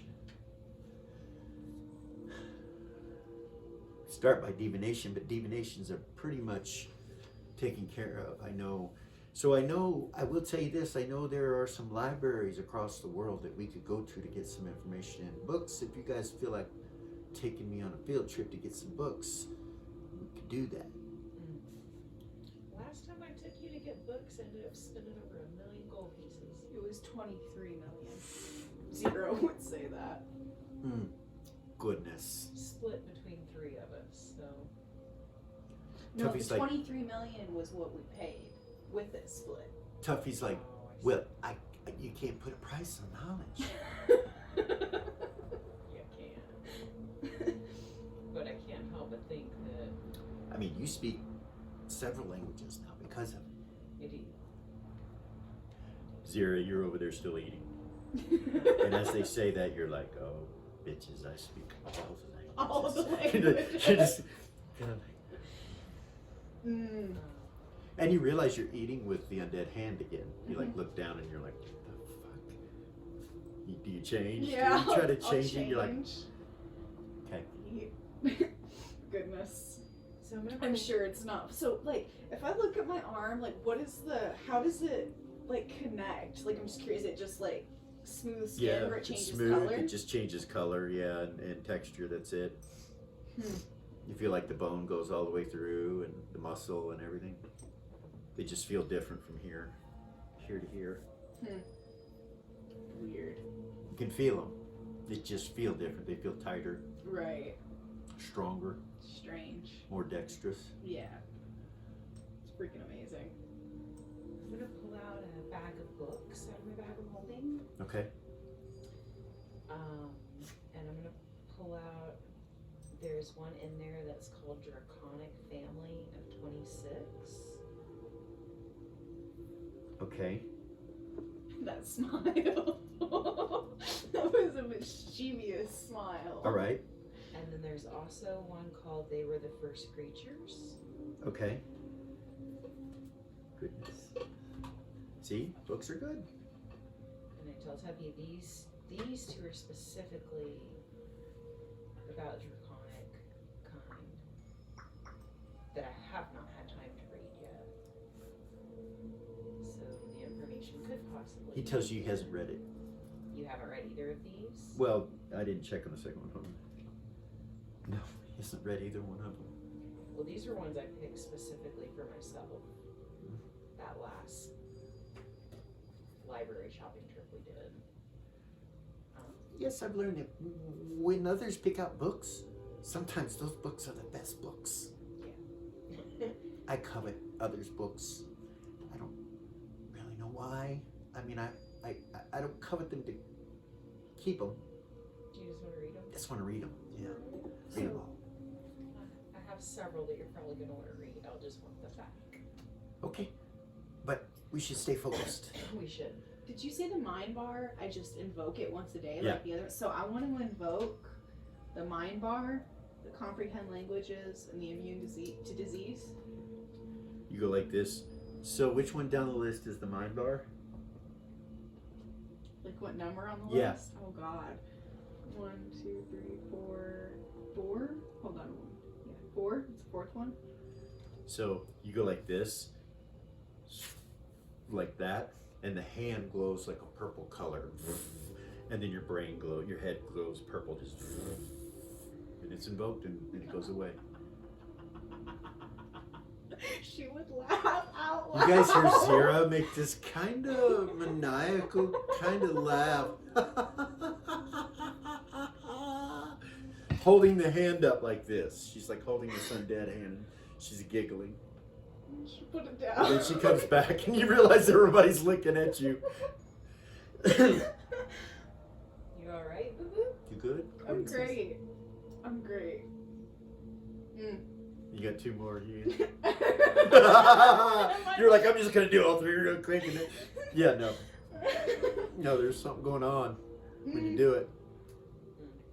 Goodness. Oh goodness. I'll She. Oh, sorry. Go ahead. No, go ahead.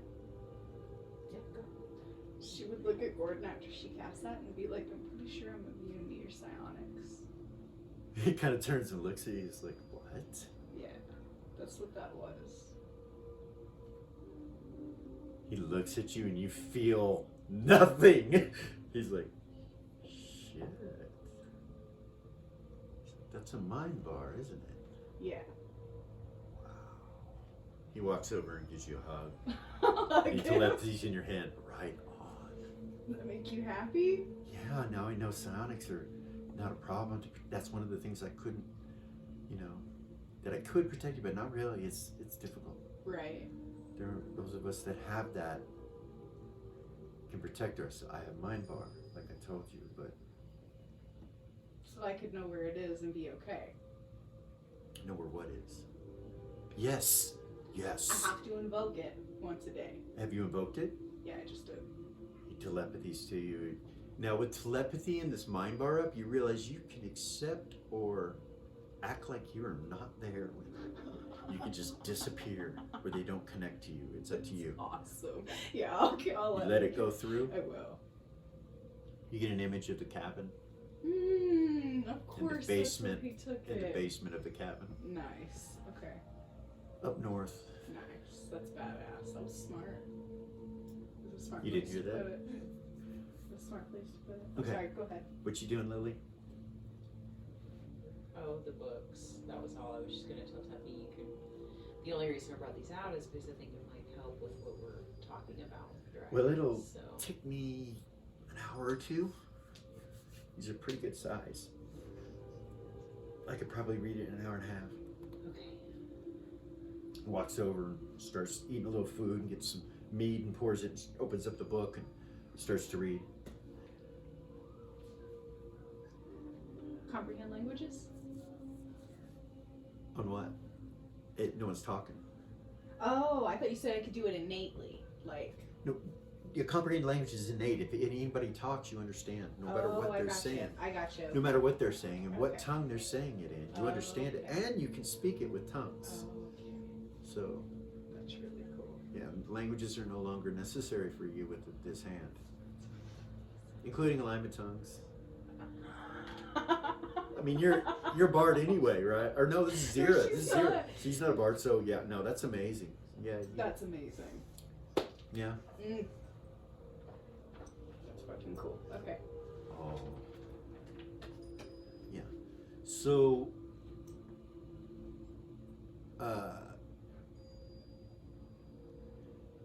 you've eaten now for about 30 minutes, Am I full yet? and you're still not full.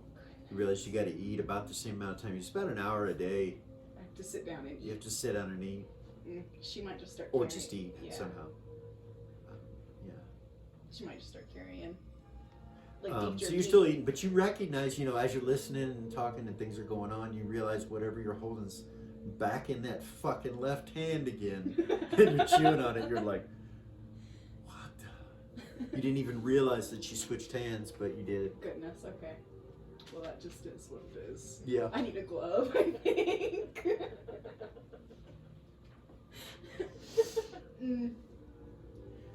Oh.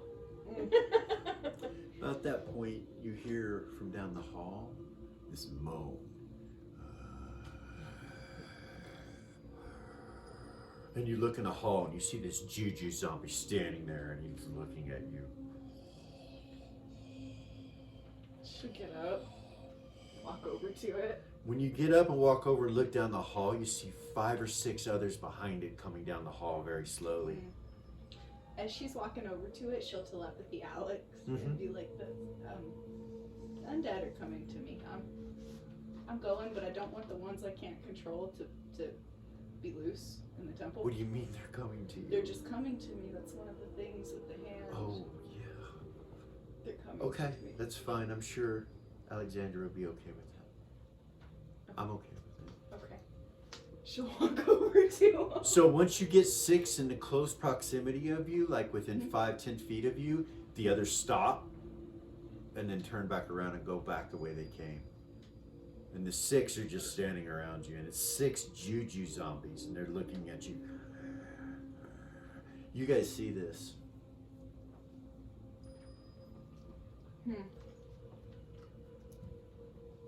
You have complete control over them. You can tell them to do whatever you want them to. So it's not necessarily that they're going to follow you everywhere you go. If you Right. tell them to do something, they won't. Right. But once you're a mile away from them, they will go back to wherever they came from, and then wherever you're at, it'll happen again if you don't take them with you. Okay. Can I try the zombie evolution on one of them? Sure. Yeah? Yeah. I will. So you just start. Okay. Oh yeah. So you hold your hand up. This is down on the second. This is a major skill, right? No. No. No, it's on the first Is it one. the first one? But it's Which- got a star next to it. And what's the number of it? 9 or no? 7 or 8? 8? Wait. Goodness. Yeah, 8. Okay. It's this. Okay. Sign for loser. It's just this right here. You just hold it up. The hand glows and shoots out this ray of light onto the zombies, like if you were holding a flashlight and flashing it on him, and just starts changing him. His muscles get bigger. He starts growing these little horns that come out of the top of his head and start to go to little spirals. His ears grow longer, almost to points. You see a couple little fangs go out this weird kind of angle like that, and then the bottom row of teeth get jagged, and the jaw goes bigger, and muscles go. It's like there's 2 forms of muscles on its jaws now, and it's like, and its eyes sink back into its head a little bit more and become a little more beady, and they're growing like a sickly green color now, glowing it, and it just looks at you. The other zombies kind of look at it for a second, like, and these are juju zombies. Yeah, they're so juju zombies. they're fast and somewhat intelligent. Everybody in the room's like, what the hell? Obviously, Courtney's like, Lash, you got your head. It goes, Lash, you got control of them? Yeah. Yeah, I'll be damned. I do. Huh. Mm. Well, that's uncomfortable. Mm. That's what he says. That's a nice way of putting it, Hedda. Yeah. I mean, we all know Alex does that sort of necromantic thing. Yeah, but we don't look at it every day. No. That's different. It walks up to you semi-intelligent.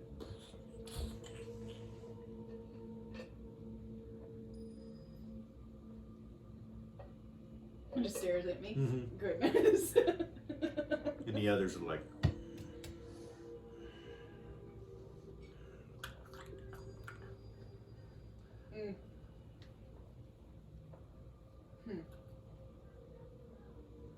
I don't know what to do with that. I should have thought about that first. Got excited. I did get excited. Oh, goodness.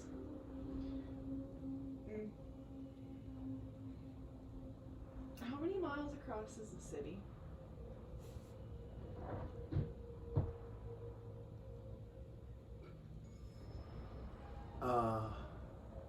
I'm sorry.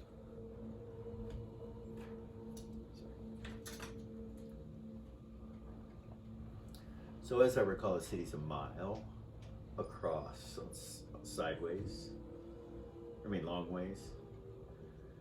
And just under a mile the other way, is that right? No, hold on. Yeah. So from here all the way to here is like a mile. From one edge to the other is like a mile. Okay. Including the Elven District. Including the Elven District, like, so I would say, see, from here.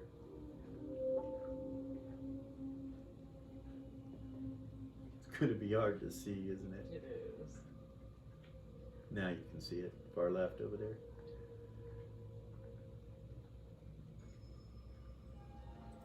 Do you see it now? Mm-hmm. To here. Okay. That's about 2 miles. Okay? Okay. And from there to there is about a mile. North and then south. Alright.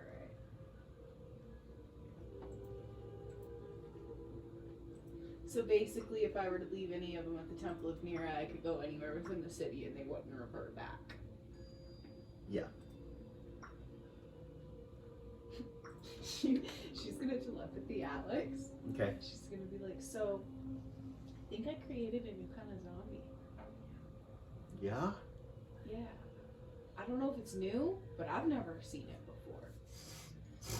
Okay. It's like a step up from Juju zombies. What? Come see. Come here. If you're not busy, come take a look at this thing. Okay. A few moments later, he comes down the hallway between the two temples and comes into the sanctuary where you guys are. He looks at it. Kind of walks over towards it. When he starts to walk towards it, it goes and just looks at him. It doesn't bother Alex at all. He just kind of keeps walking. He's unafraid, completely unafraid. He's not afraid of it. The thing just kind of watches him walk around behind him, and then it stops. It doesn't turn its head. It turns it back to you, and then back over again to this side as Alex comes around. The other zombies, they kind of growl a little bit. And Alex just walks through them. He deals with zombies all day, He every does. day. Yeah. He goes, I've never seen one of those before. That is interesting. He says, it looks like a Juju zombie has evolved into a different creature almost. Right? Yeah. Strange. Oh yeah, and it got bigger. It got taller too. I'm sorry if I didn't say that. And weighs more. You know, it's probably about 7-8 feet tall now. And it was about a little under 6. Goodness. So it's much bigger. He's like, how did you do that? The hand? Blessings of Nira. he Yeah. says. For real. He smiles and kind of looks at you. He's like, you've come a long way. Hedda kind of looks over. He's like, And now, I remember when we were arguing about the moral implications of turning somebody into a zombie. It's kind of funny where it ended. She'll kind of laugh. your hand says to you, by the way, we can do that by touch. Do what? Turn someone into a zombie. 7 times a week.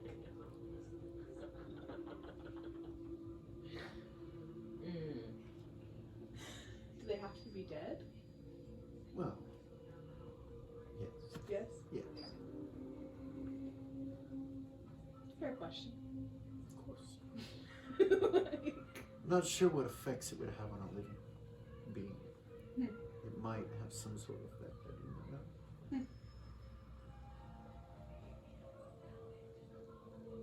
okay. She's gonna tell Alex that she's gonna leave the other Juju zombies here while she's walking around the city. She But has you're to taking leave- that one with you? Yeah, for sure. Smiles. It's like, okay. That's the one I would want you to leave to check out, but that's all right. I understand. New toy and all. It's not a toy.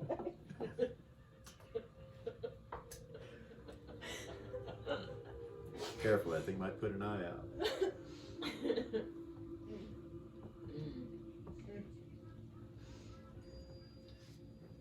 Goodness. Anyway, so she'll ask Alex, where do you want me to send them? Where should I? If I'm gonna leave them here, because they're just gonna follow me. Tell them to go back from where they came She will. and do what they were doing. She will. Okay. They do. She'll go. Big sit one up. stops for a second and kind of hesitates, but then turns and goes. No, the big one I wanted Oh, to you take want the with big me. one? Okay, yeah, no, he stays then. I want to take that one. with Okay. me. Yeah, for sure. She's gonna go sit back down, finish eating.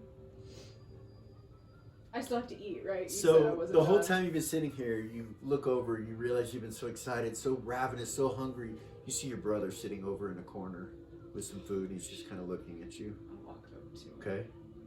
He smiles a little bit. What's up? She's got white hair.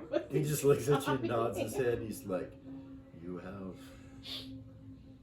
evolved yourself. Is that, did I use that word right? Yes. Good. I know that our people will probably need to know this. Yeah. What took your hand? All of that. Okay. I will take care of it. Alright. Maybe splitting up can be good. Though I would have probably have stopped it from happening. You would not be where you are now. No. I hope you are all right. I'm good. You're gonna look at it. He looks down at his arm. He's like, well, we are twins. Should I take care of my arm now, too? No. Absolutely not. Smiles. Very well. Crazy.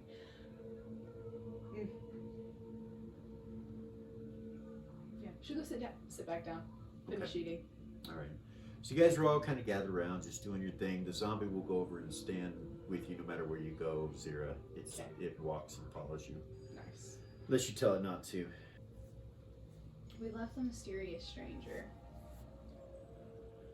Yeah, he's still at the nest, At you the think. nest. You're not positive, but you think. But nobody has said that they drew from the deck. You haven't asked Orgain them, but Tatalda's not here. She's with him at the nest. Probably.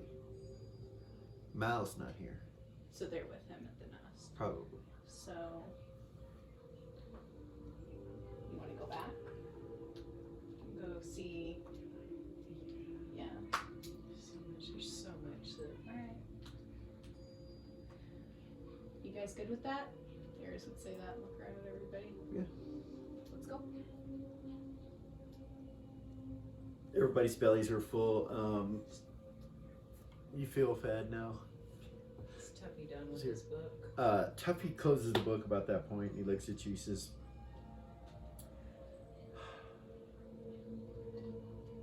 specifically about the bitch of pain and her family line, where they come from, what they did, their rituals, their studies, they were known as first people.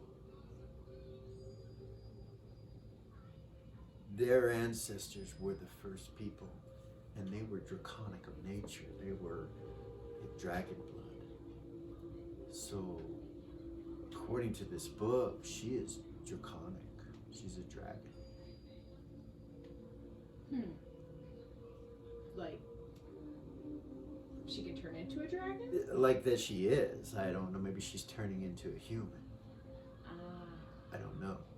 But according to the book, her and her brother, her parents were murdered. And then her brother tried to sell her into slavery, and she murdered him.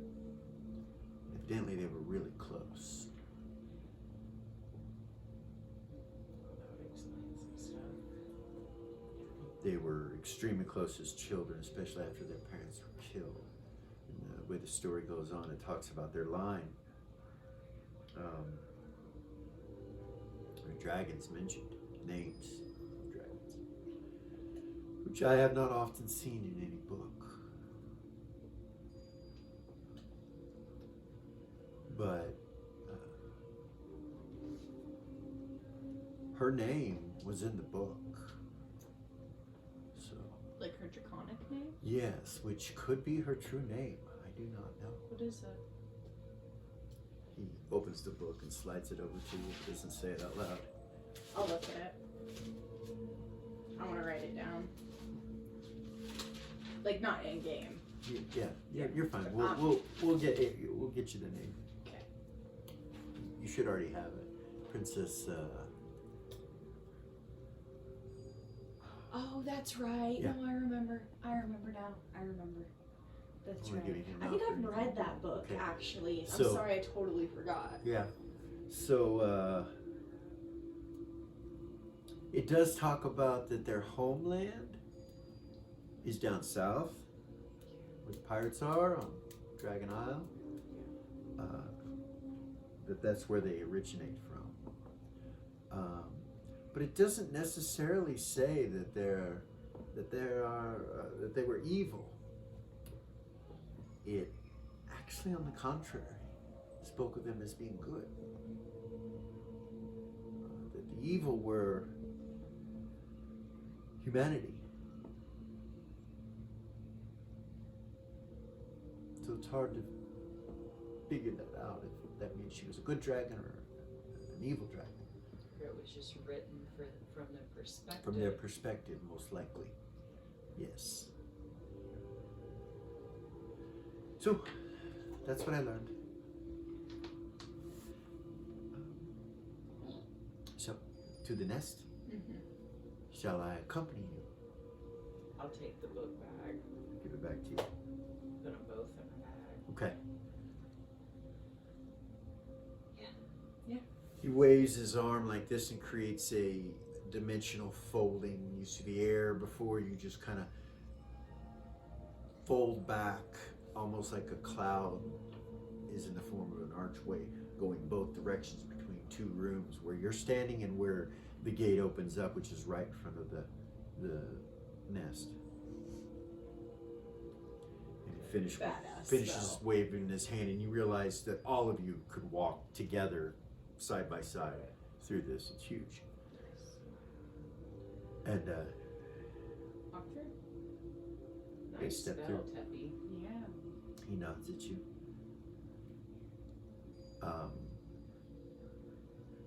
You guys go into the nest. Yes.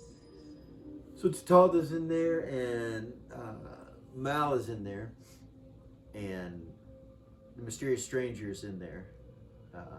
Mac and Falcon are in there over by the stage, Nice. and the rest is sitting over in the corner where he normally sits. That's more like it. Mac's like, hey, and he comes over and gives you a hug. So does Falcon. He's like, I'll hug good to him. see you. He hugs all of you. He says, you got the song. I did. Right on. We've missed you guys. Tatalda kind of looks over at you guys and nods. And Mal seems to be inebriated somewhat, over sitting kind of crouched down next to Tatalda. He's just kind of like staring off into the tavern. Doesn't seem to notice us He walking. doesn't seem to notice you walking in. And Tatalda, that's almost the nod you get from her, is like, kind of like that. And mysterious stranger's still smoking his pipe when you walk in, and you can smell it in the room. It smells very much like vanilla. Nice. Real clean smell.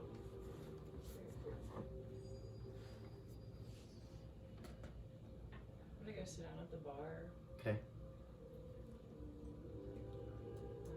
That's where the mysterious stranger is sitting. It is.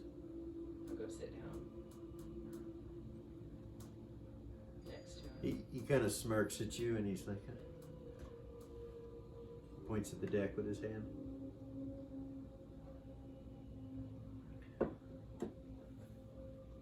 She takes a big deep breath. Okay. And she's gonna do exactly what she did last time and utter a prayer to Ariax for protection.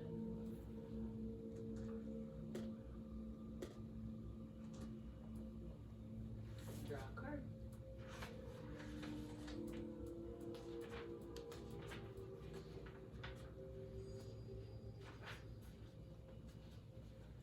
You said there were only good cards on this deck, right? You did. You better not be lying. You better not be lying. Gorgain will stomp a hole in him.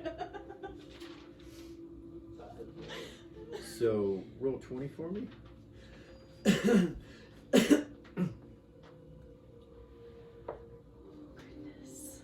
5.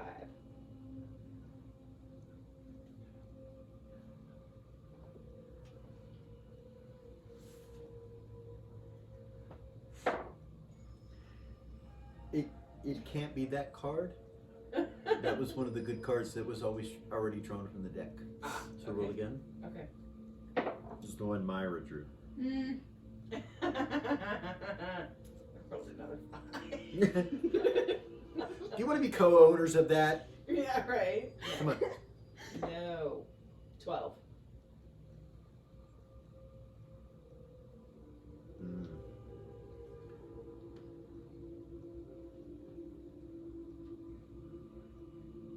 So, you suddenly feel lightheaded.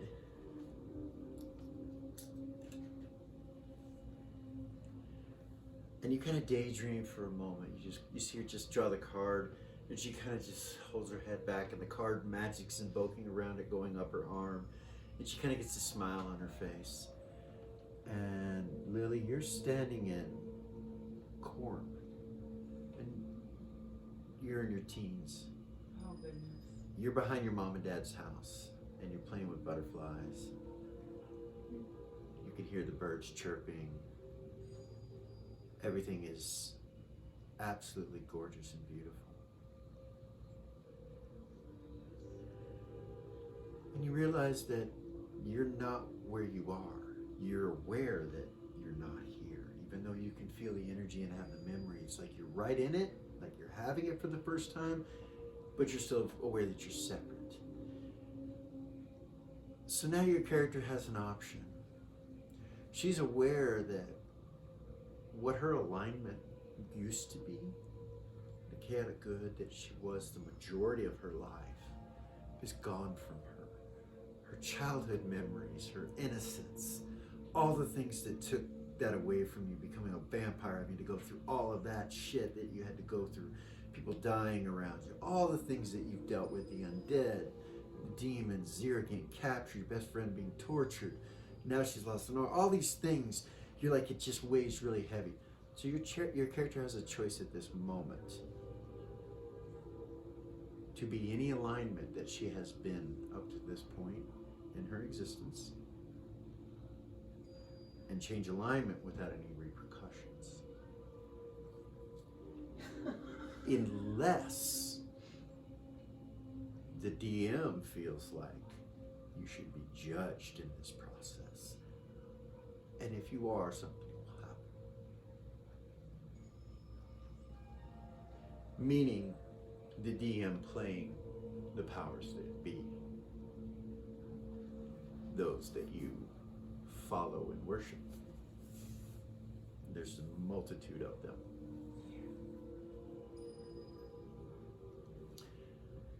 So nothing can happen here, or something can happen here. But you have a feeling that this magic will hold to it. So you're not sure if having the orb would, like if you could use the orb again.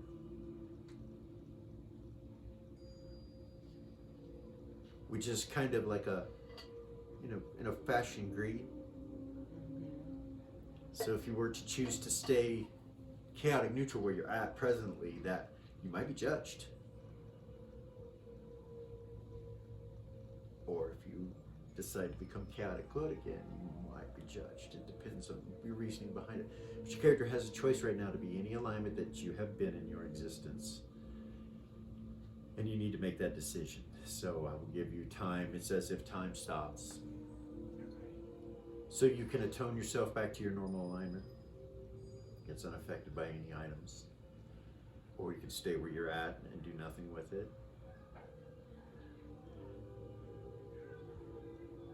Meaning that you stay the alignment that you are.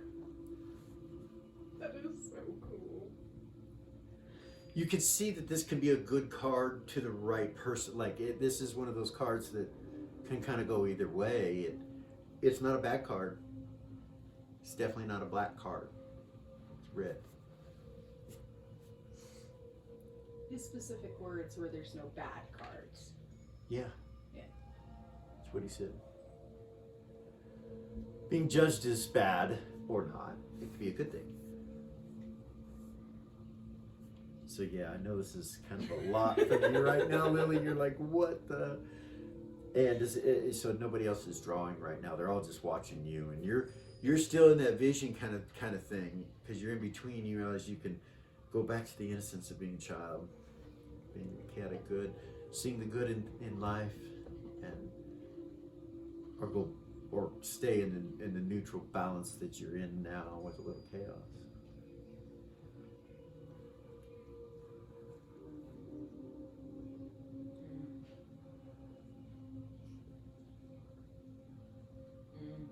I'm sorry. You're good. Now, let me ask you a question. Do you still have the orb out? No, she put it back up. Okay. Just needed to know.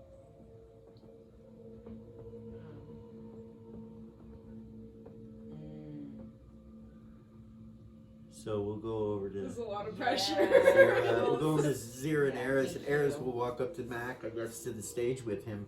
Yeah. And Mac's like, "What's up? What's up, man? Nothing. A lot, but you know, I know how you are. Did you write a song about it? Not yet. I don't have time. Oh shit! Because that's how you could tell the story to me. You know, I mean,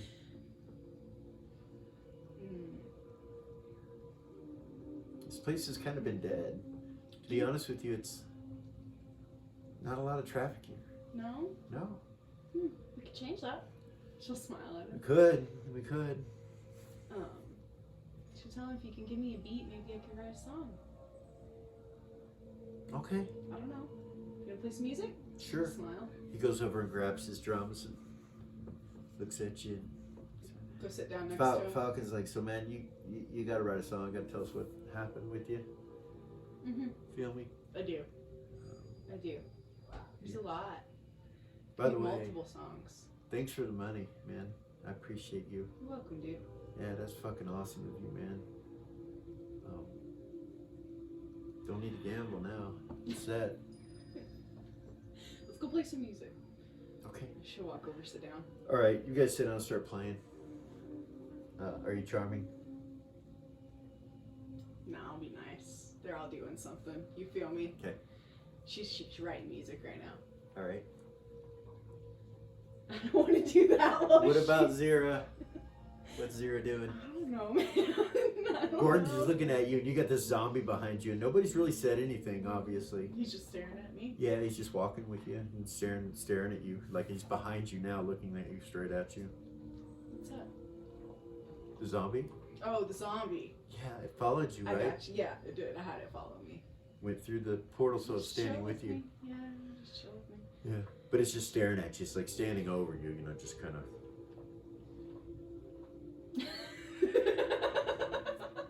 And Gordon's next to you, just kind of looking at you like that, and he looks back at Eris, you know, and he's listening to her. Yeah. Maybe I should have left him at the Temple of Mira. Yeah? I don't know. Leave him anywhere, right? As long as I don't get within a mile. Out of a mile. If I get out of a mile, then I no longer have control. I wouldn't want this thing running around. She'll look at him. Huh.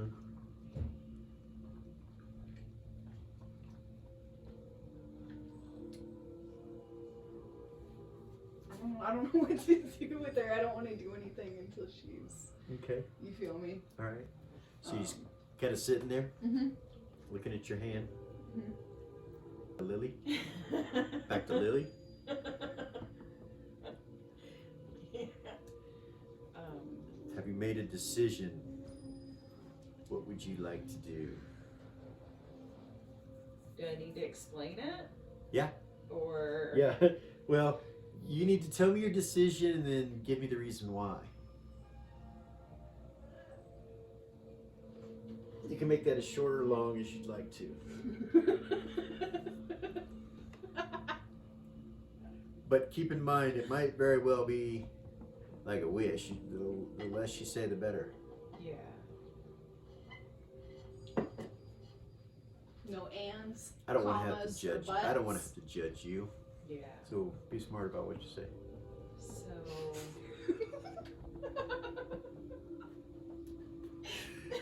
she's gonna choose to. This is gonna be really funny because I think this is like a chaotic good thing that she's doing. she's gonna choose to stay chaotic neutral for the cohesiveness of the party.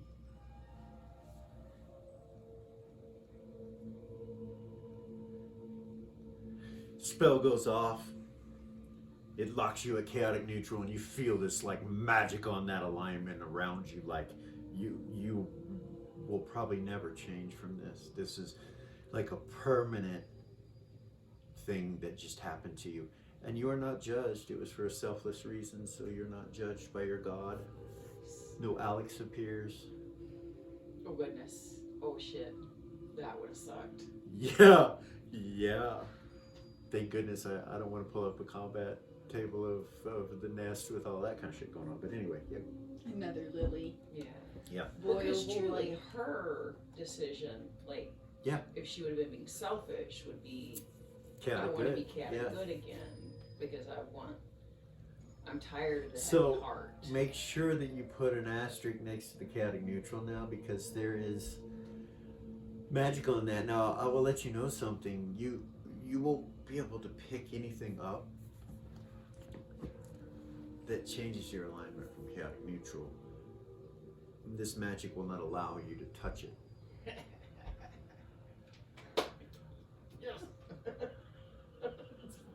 So no getting zapped by intelligent weapons that are other alignments or things like that. You know, you're That should set. help her. You know, certain spells that can be cast on you that change your alignment. You can. Okay. Wow. Awesome. Yeah. So you draw the card, and then you come back, and the card just kind of disappears right at her fingertips, and then you see her just kind of look around, and he looks at you and he goes, Thank you. he nods. You good? No, No. but I'm okay. She'll no. Never again. But I'm okay. And she'll look for Gorgain and Hedda, Myra. They're there. where they're at. Yeah, they're all sitting there. They sit and she'll go sit with them. Gorgain and Head are sitting at the bar just down from you a little bit. Myra's sitting over at the table with Tuffy and Tatalda and Mal.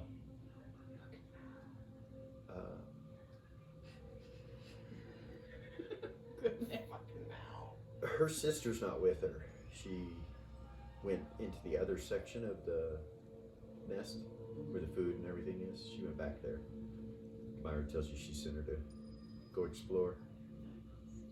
Did you tell her not to go to the top floor? Of You probably didn't show her the secret door, did you? no, I didn't. No. If she finds it, she finds it, and she'll know how to get into. Well, she still won't know how to get into your apartment, but she won't know the word to say. But anyway, I just sent her in there to kind of take a look around. She might be back here in a little bit. I should probably, if we decide to do anything, send her somewhere safe. The apartment somewhere. I don't know. No. I suppose I trust Rabbit, but White Rabbit. I mean, she's 14. She's coming of age. You know, to be hanging out with those other teenagers you've got in your apartment, like Ayla. I mean, she's not gonna get dragged into anything. I don't think, is she? You know what I mean? Should I put some rules down that she stays in the house? If once I put rules down, she's gonna go do shit. So, what do I need to worry about? In other words, do I need to go have a talk with Rabbit, that White Rabbit kid? And do I need to have a talk with that Yayla girl? You know, I don't really know what either of them have been doing, or really have no idea. I do know that Jamal would not have recommended him to me if there were any chance of anything weird happening. You've never done anything before. I'm No. just saying, you know, they can be impressionable, young They can't. girls, They can't. by powerful young guys, a little older than them. And he is. Yeah, that's all I'm worried about. And he's really smart. So he knows better. Yeah. I'll I'll put a fist upside a motherfucker's head. I would think so. I'm telling And you. then, like I said, you also have to figure he's aware that not only would he have to answer to all of us, but he would also have to answer to Jamal. Mm. Because Jamal recommended him to me. Yeah. That's why I hired him. Yeah. All right. Well, we should just, we should go check things out if we're gonna leave her there. We should. Yeah. We should, and I need to check on Yayla. She can have my room. She can hang out in my room. That's not a problem. Do you ever even go in your room? No, if we slept, I would, I guess. I mean, or if you, the only bed I really need is yours. She smiles. Mel's like, I come back and you're talking about sex? He kind of looks over at you to see his eyes are starting to go back to normal. He's, that's interesting. I had a vision. Do tell. Saw a woman. She was armored, but a warrior priestess of some sort. And she was slaying her way through a bunch of dragons, lots of dragons, evil dragons. What'd she look like? He describes her dark hair, piercing blue eyes, armor. He says, I think she was a worshiper of Nero. Maybe even priestess. The blade had something with it. I don't know, but it was making her powerful. Anyway, weird dream, weird vision. He says, he kind of leans back.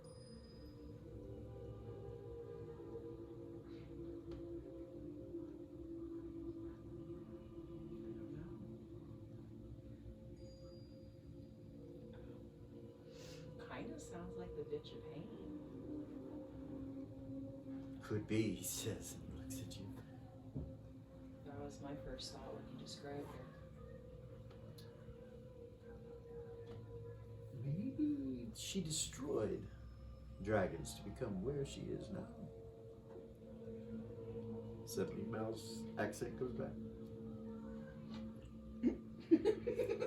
So you feel like it was a vision of the past, not the future? No, I think it's the future.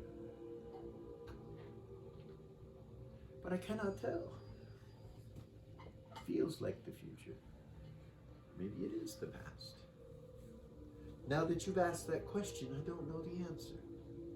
I just assumed it was the future too, said that. If it's the past, maybe we're trying to be warned about something.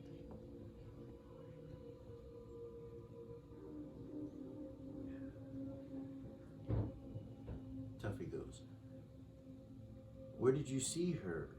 He said, on the battlefield. He said, did you see her anywhere before that? And he stops for a moment. Yes, it started with a cave and a sword inside of a crystal in the cave that she drew from the crystal. Yes. And then she was on the battlefield. Tuffy kind of looks over at you guys. Well, if it's a vision of the future, wouldn't that be lovely if she switched sides? How did you see her face? Mal's like, I did not see her. You did. Maybe you could show me what she looks like. I know exactly what she looks like. Show me. Telepathy it to him.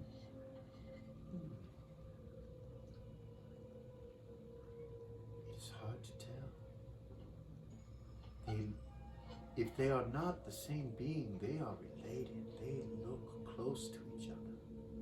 The same structure, color. I believe they're Vulcan. Yes. For sure. And if they are, what does that mean? He looks over at Tuffy, and Tuffy's like, I don't know, but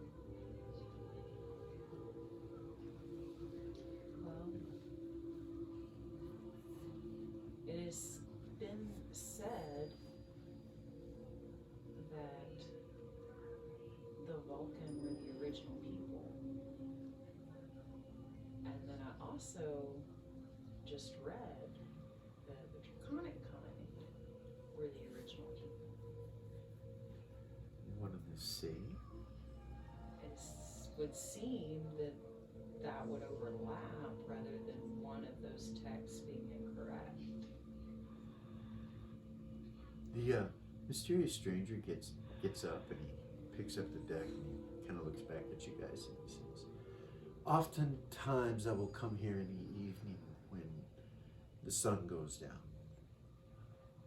If you care to draw from the card again someday, draw from the deck again someday. Until we see each other again, I wish you well." And then he turns and looks over at the rest and nods at him, and the rest smiles like that, and then kind of grabs his beard, the blind Oriental man in the corner. And he gets up and walks out. Damn it, I forgot he was here. Gordon goes, "I don't think we're talking about anything he doesn't already know about."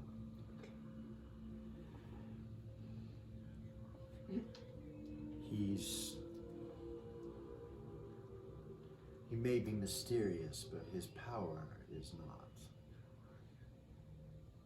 Miranda says even his spirit, his ghost is protected.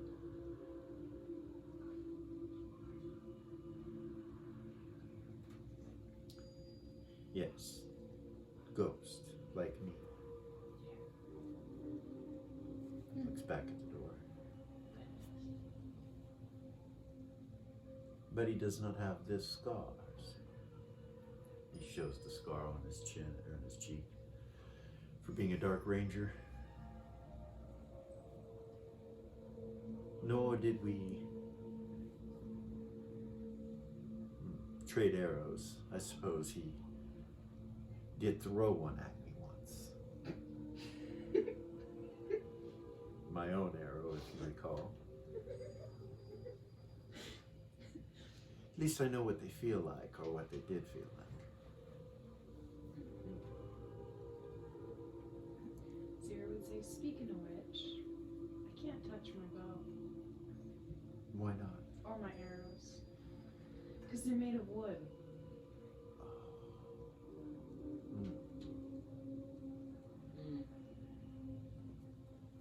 Well, Isn't that sounds like interesting? we need to find you. That should be fun.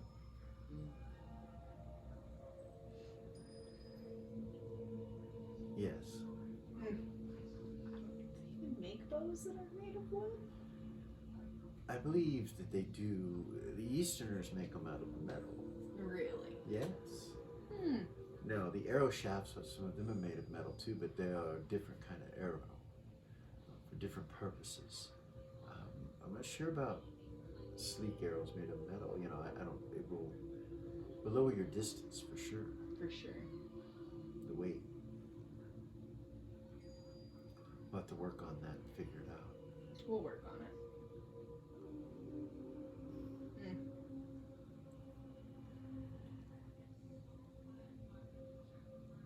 Tuffy's like, "So the egg, when will it hatch?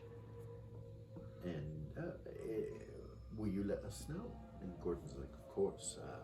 I'll let you know when I know. I don't know how I'll know unless I go and check, but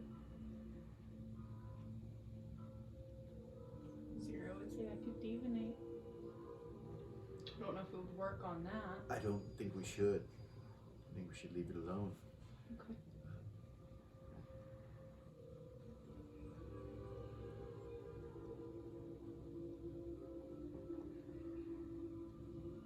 I don't know how long it will take. And Tuffy says, "Well, from what I have read, it's not long, so it could have already happened." Gordon's like, "Well, let's hope he knows and remembers my smell. Our smell. Us. Dragon's a dragon. Be that as it may, even if they're good, they may not hold to mankind. I don't know what they're You know?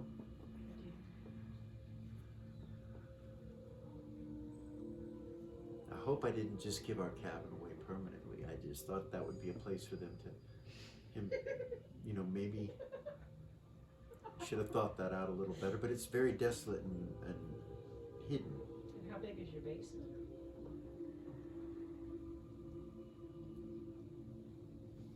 30 foot by 35 foot.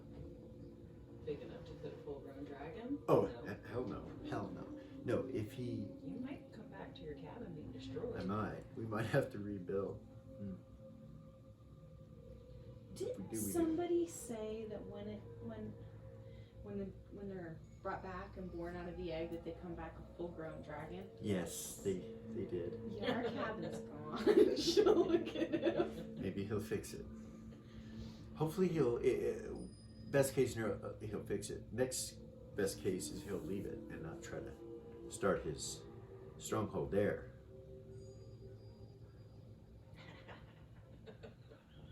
She'll just shake her head at him. I mean, that is our land. We did purchase it, but I guess, I don't know what to do about this, but If the father of dragons decides that it's he wants it, it's his. It's his. There's nothing that can be done about that. We'll buy more land. Like, Agreed. Agreed. oh fuck, that's funny. So, Myra's sister comes back. She comes in. Myra's like that, and she comes over to the table, and Myra's like, "So, did you look around?" "Yeah."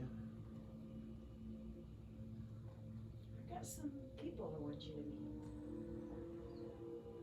"You mean like my age people?" I do. "Hey, okay, I do. that would be cool."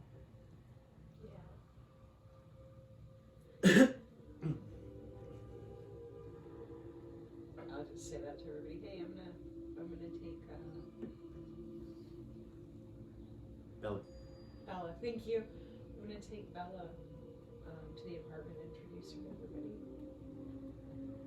Okay. Okay. You get up. Okay. You go into the. I'm not for Myra to come with us. Okay, she will. You go into the other part of the nest where the eatery is and everything, the restaurant. You go past that and go up against the wall where the statue of Tarnak is. You know you have to touch it and speak the word to open the secret door, and you do, right? Yes. And you all go into your apartment on the first floor. When you come in, White Rabbit's there. He's in the living room sitting down over by the fireplace with it burning. And he's carving something, and he stops and kind of looks up at you. He's like, "Hey!" Hey, Starts to clean up. what you "I doing? didn't expect you here today. Where you guys been?" He's like, "I'm sorry about the mess." He starts cleaning it up. You're fine. Do what you're doing. You don't have to clean up. You see Bella like go. Uh-oh. She kind of looks at Myra, and Myra just glares at her. She's like,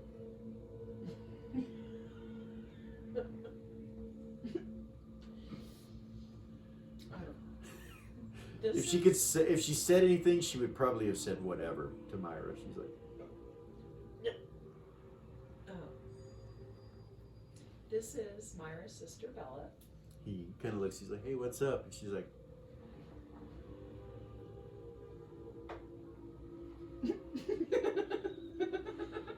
Bella, this is Hi. this is my personal assistant, Rabbit. "Nice to meet you." White Rabbit. He's like, "Nice to meet you." And she's like, she shakes her head. Where's Yela? "Oh, that fucking crew, man. Are you kidding me? What happened? Those are some crazy motherfuckers. That's all I'm gonna say. They're crazy That fuckers." crew? Yeah, that whole crew. They're Oh. crazy. Fucking crazy. That's right. They done some Gordon. shit. They done some shit I would. Yeah, I don't know where Yela is. She comes and goes as she wishes, pretty much.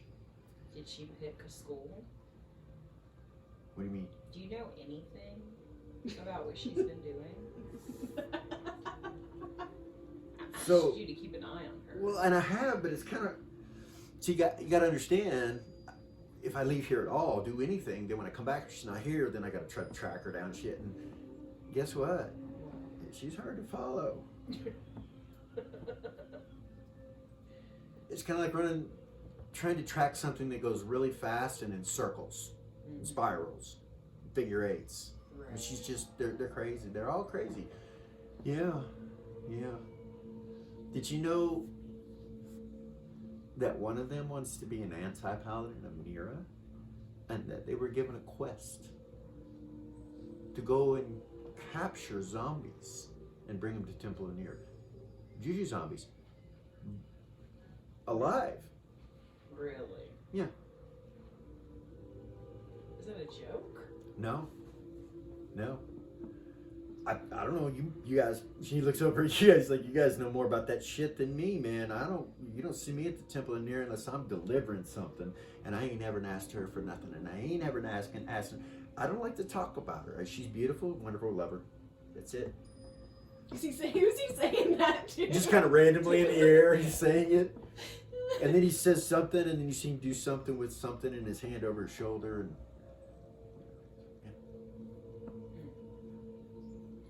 anyway, and he gets the mess cleaned up, goes over the trash, and puts it in it. Goodness, he got awful nervous. He did. It's like, but anyway, as he's throwing the trash away, he's like, I know where you might be able to find him. Your friend, he looks over at Gordon. His old house. It's now the Vane Manor. I guess she owns one of her friends owns it. Valia Vane. Gordon nods. She's my niece. He's like, oh, yeah, okay. There. That's where you can gain information about where they might be, I'm sure. Pretty much 100% sure she didn't choose the school. Or probably anything else I told her to do. She's pretty chaotic, and I don't know. I hope she did. I couldn't make sure that I couldn't make her. Come on, Lily. Zero would say, remember when we were kids? Remember when we first got to Beacon and all we wanted to do was go cave diving and go adventuring and go kill monsters and... Come on. I do. And I remember turning down, or not turning down, but not actually being able to study because of all of it. See? And being at a deficit with using magic because of it. Granted, I'm still alive, but there's benefits. Hey, I believe they're all alive still. That's what my crap says. I haven't heard anything. No.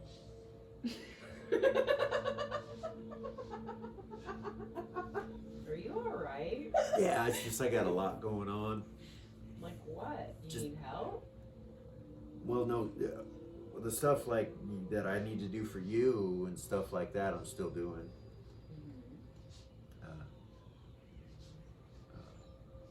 Yeah. You don't seem like you're alright.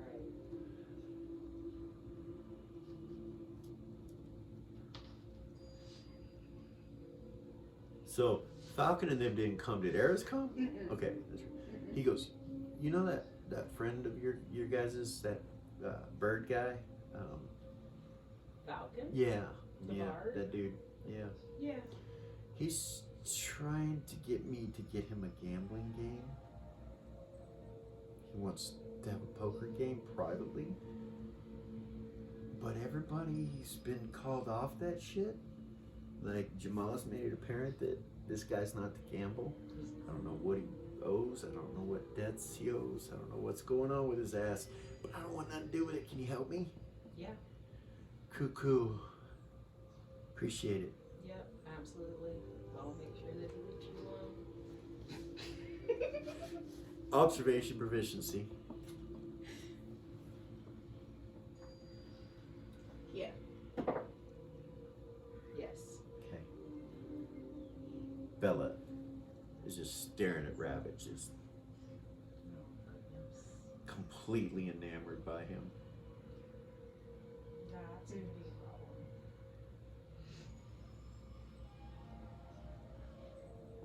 telepathy to Myra. We can't leave her here. I'll break his fucking neck. Oh, she is completely charmed. Look at her. She does that to her right in front of her. She's like, what? She's like, put your eyes back in your head. She gets really embarrassed, you know, kind of looks down and everything. And Myra just looks over at Rabbit. She's like, this is my sister. She's 14 and she's gonna need to be looked after. He stops and looks at her and he looks at you and he's like,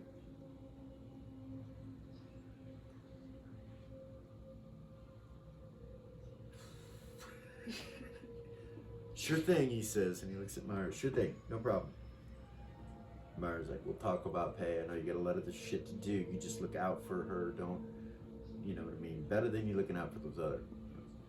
And she turns and looks at her and she goes, and you don't leave here unless you're going to the nest. The nest in here. Right now, that's your boundary. Which means no outside. And the top level, that's Lily's. You don't want to go there because there's protections and there's dogs that will eat you. They will eat you. Don't go up there. She's like, okay, okay, The top floor. cool. And she goes, you can sleep in my room. She looks over at Rabbit. He can show you where it's at and all that stuff. And then she turns and looks at him for a second, and he looks at her, and his eyes get big. He's like, you see him nod. She telepathied him something. Maybe we should have her pick a school and do all the things with her that I was trying to do with Yayla. Maybe, Since Yayla doesn't seem to care or want it. maybe. That would keep her busy. I don't know if she's, I don't know what her skills are. We'll look into it. She says, for now, let's just let her fucking settle. Rabbit's like, all right, come on, I'll show it to you. I'll show you your room and everything. He starts walking up, and you see that waterfall coming down when he goes up the steps, and this huge waterfall goes from wall to wall before he starts going up the staircase. They go up there. And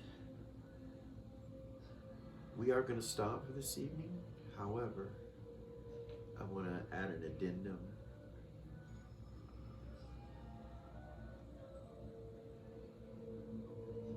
Somewhere off in the distance, an explosion of light envelops the whole northern countryside as Bahamut,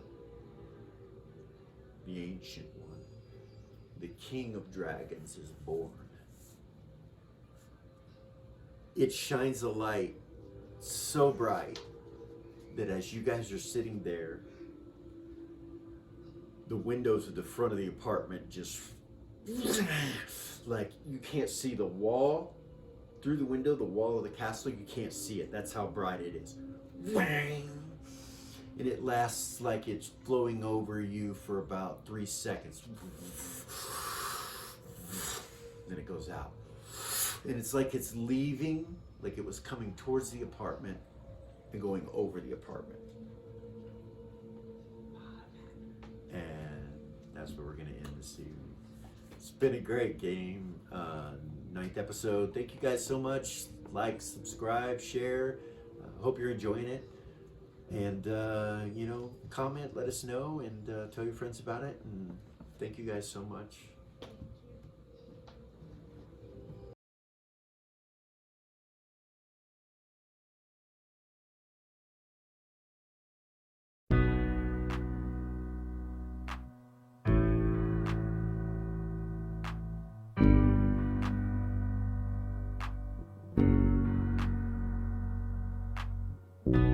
There's a gift inside the old gods granted me, a vision of the way to change reality.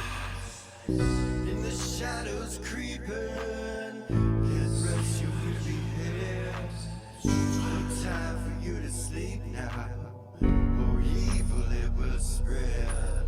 So gather all your friends and listen to my tale.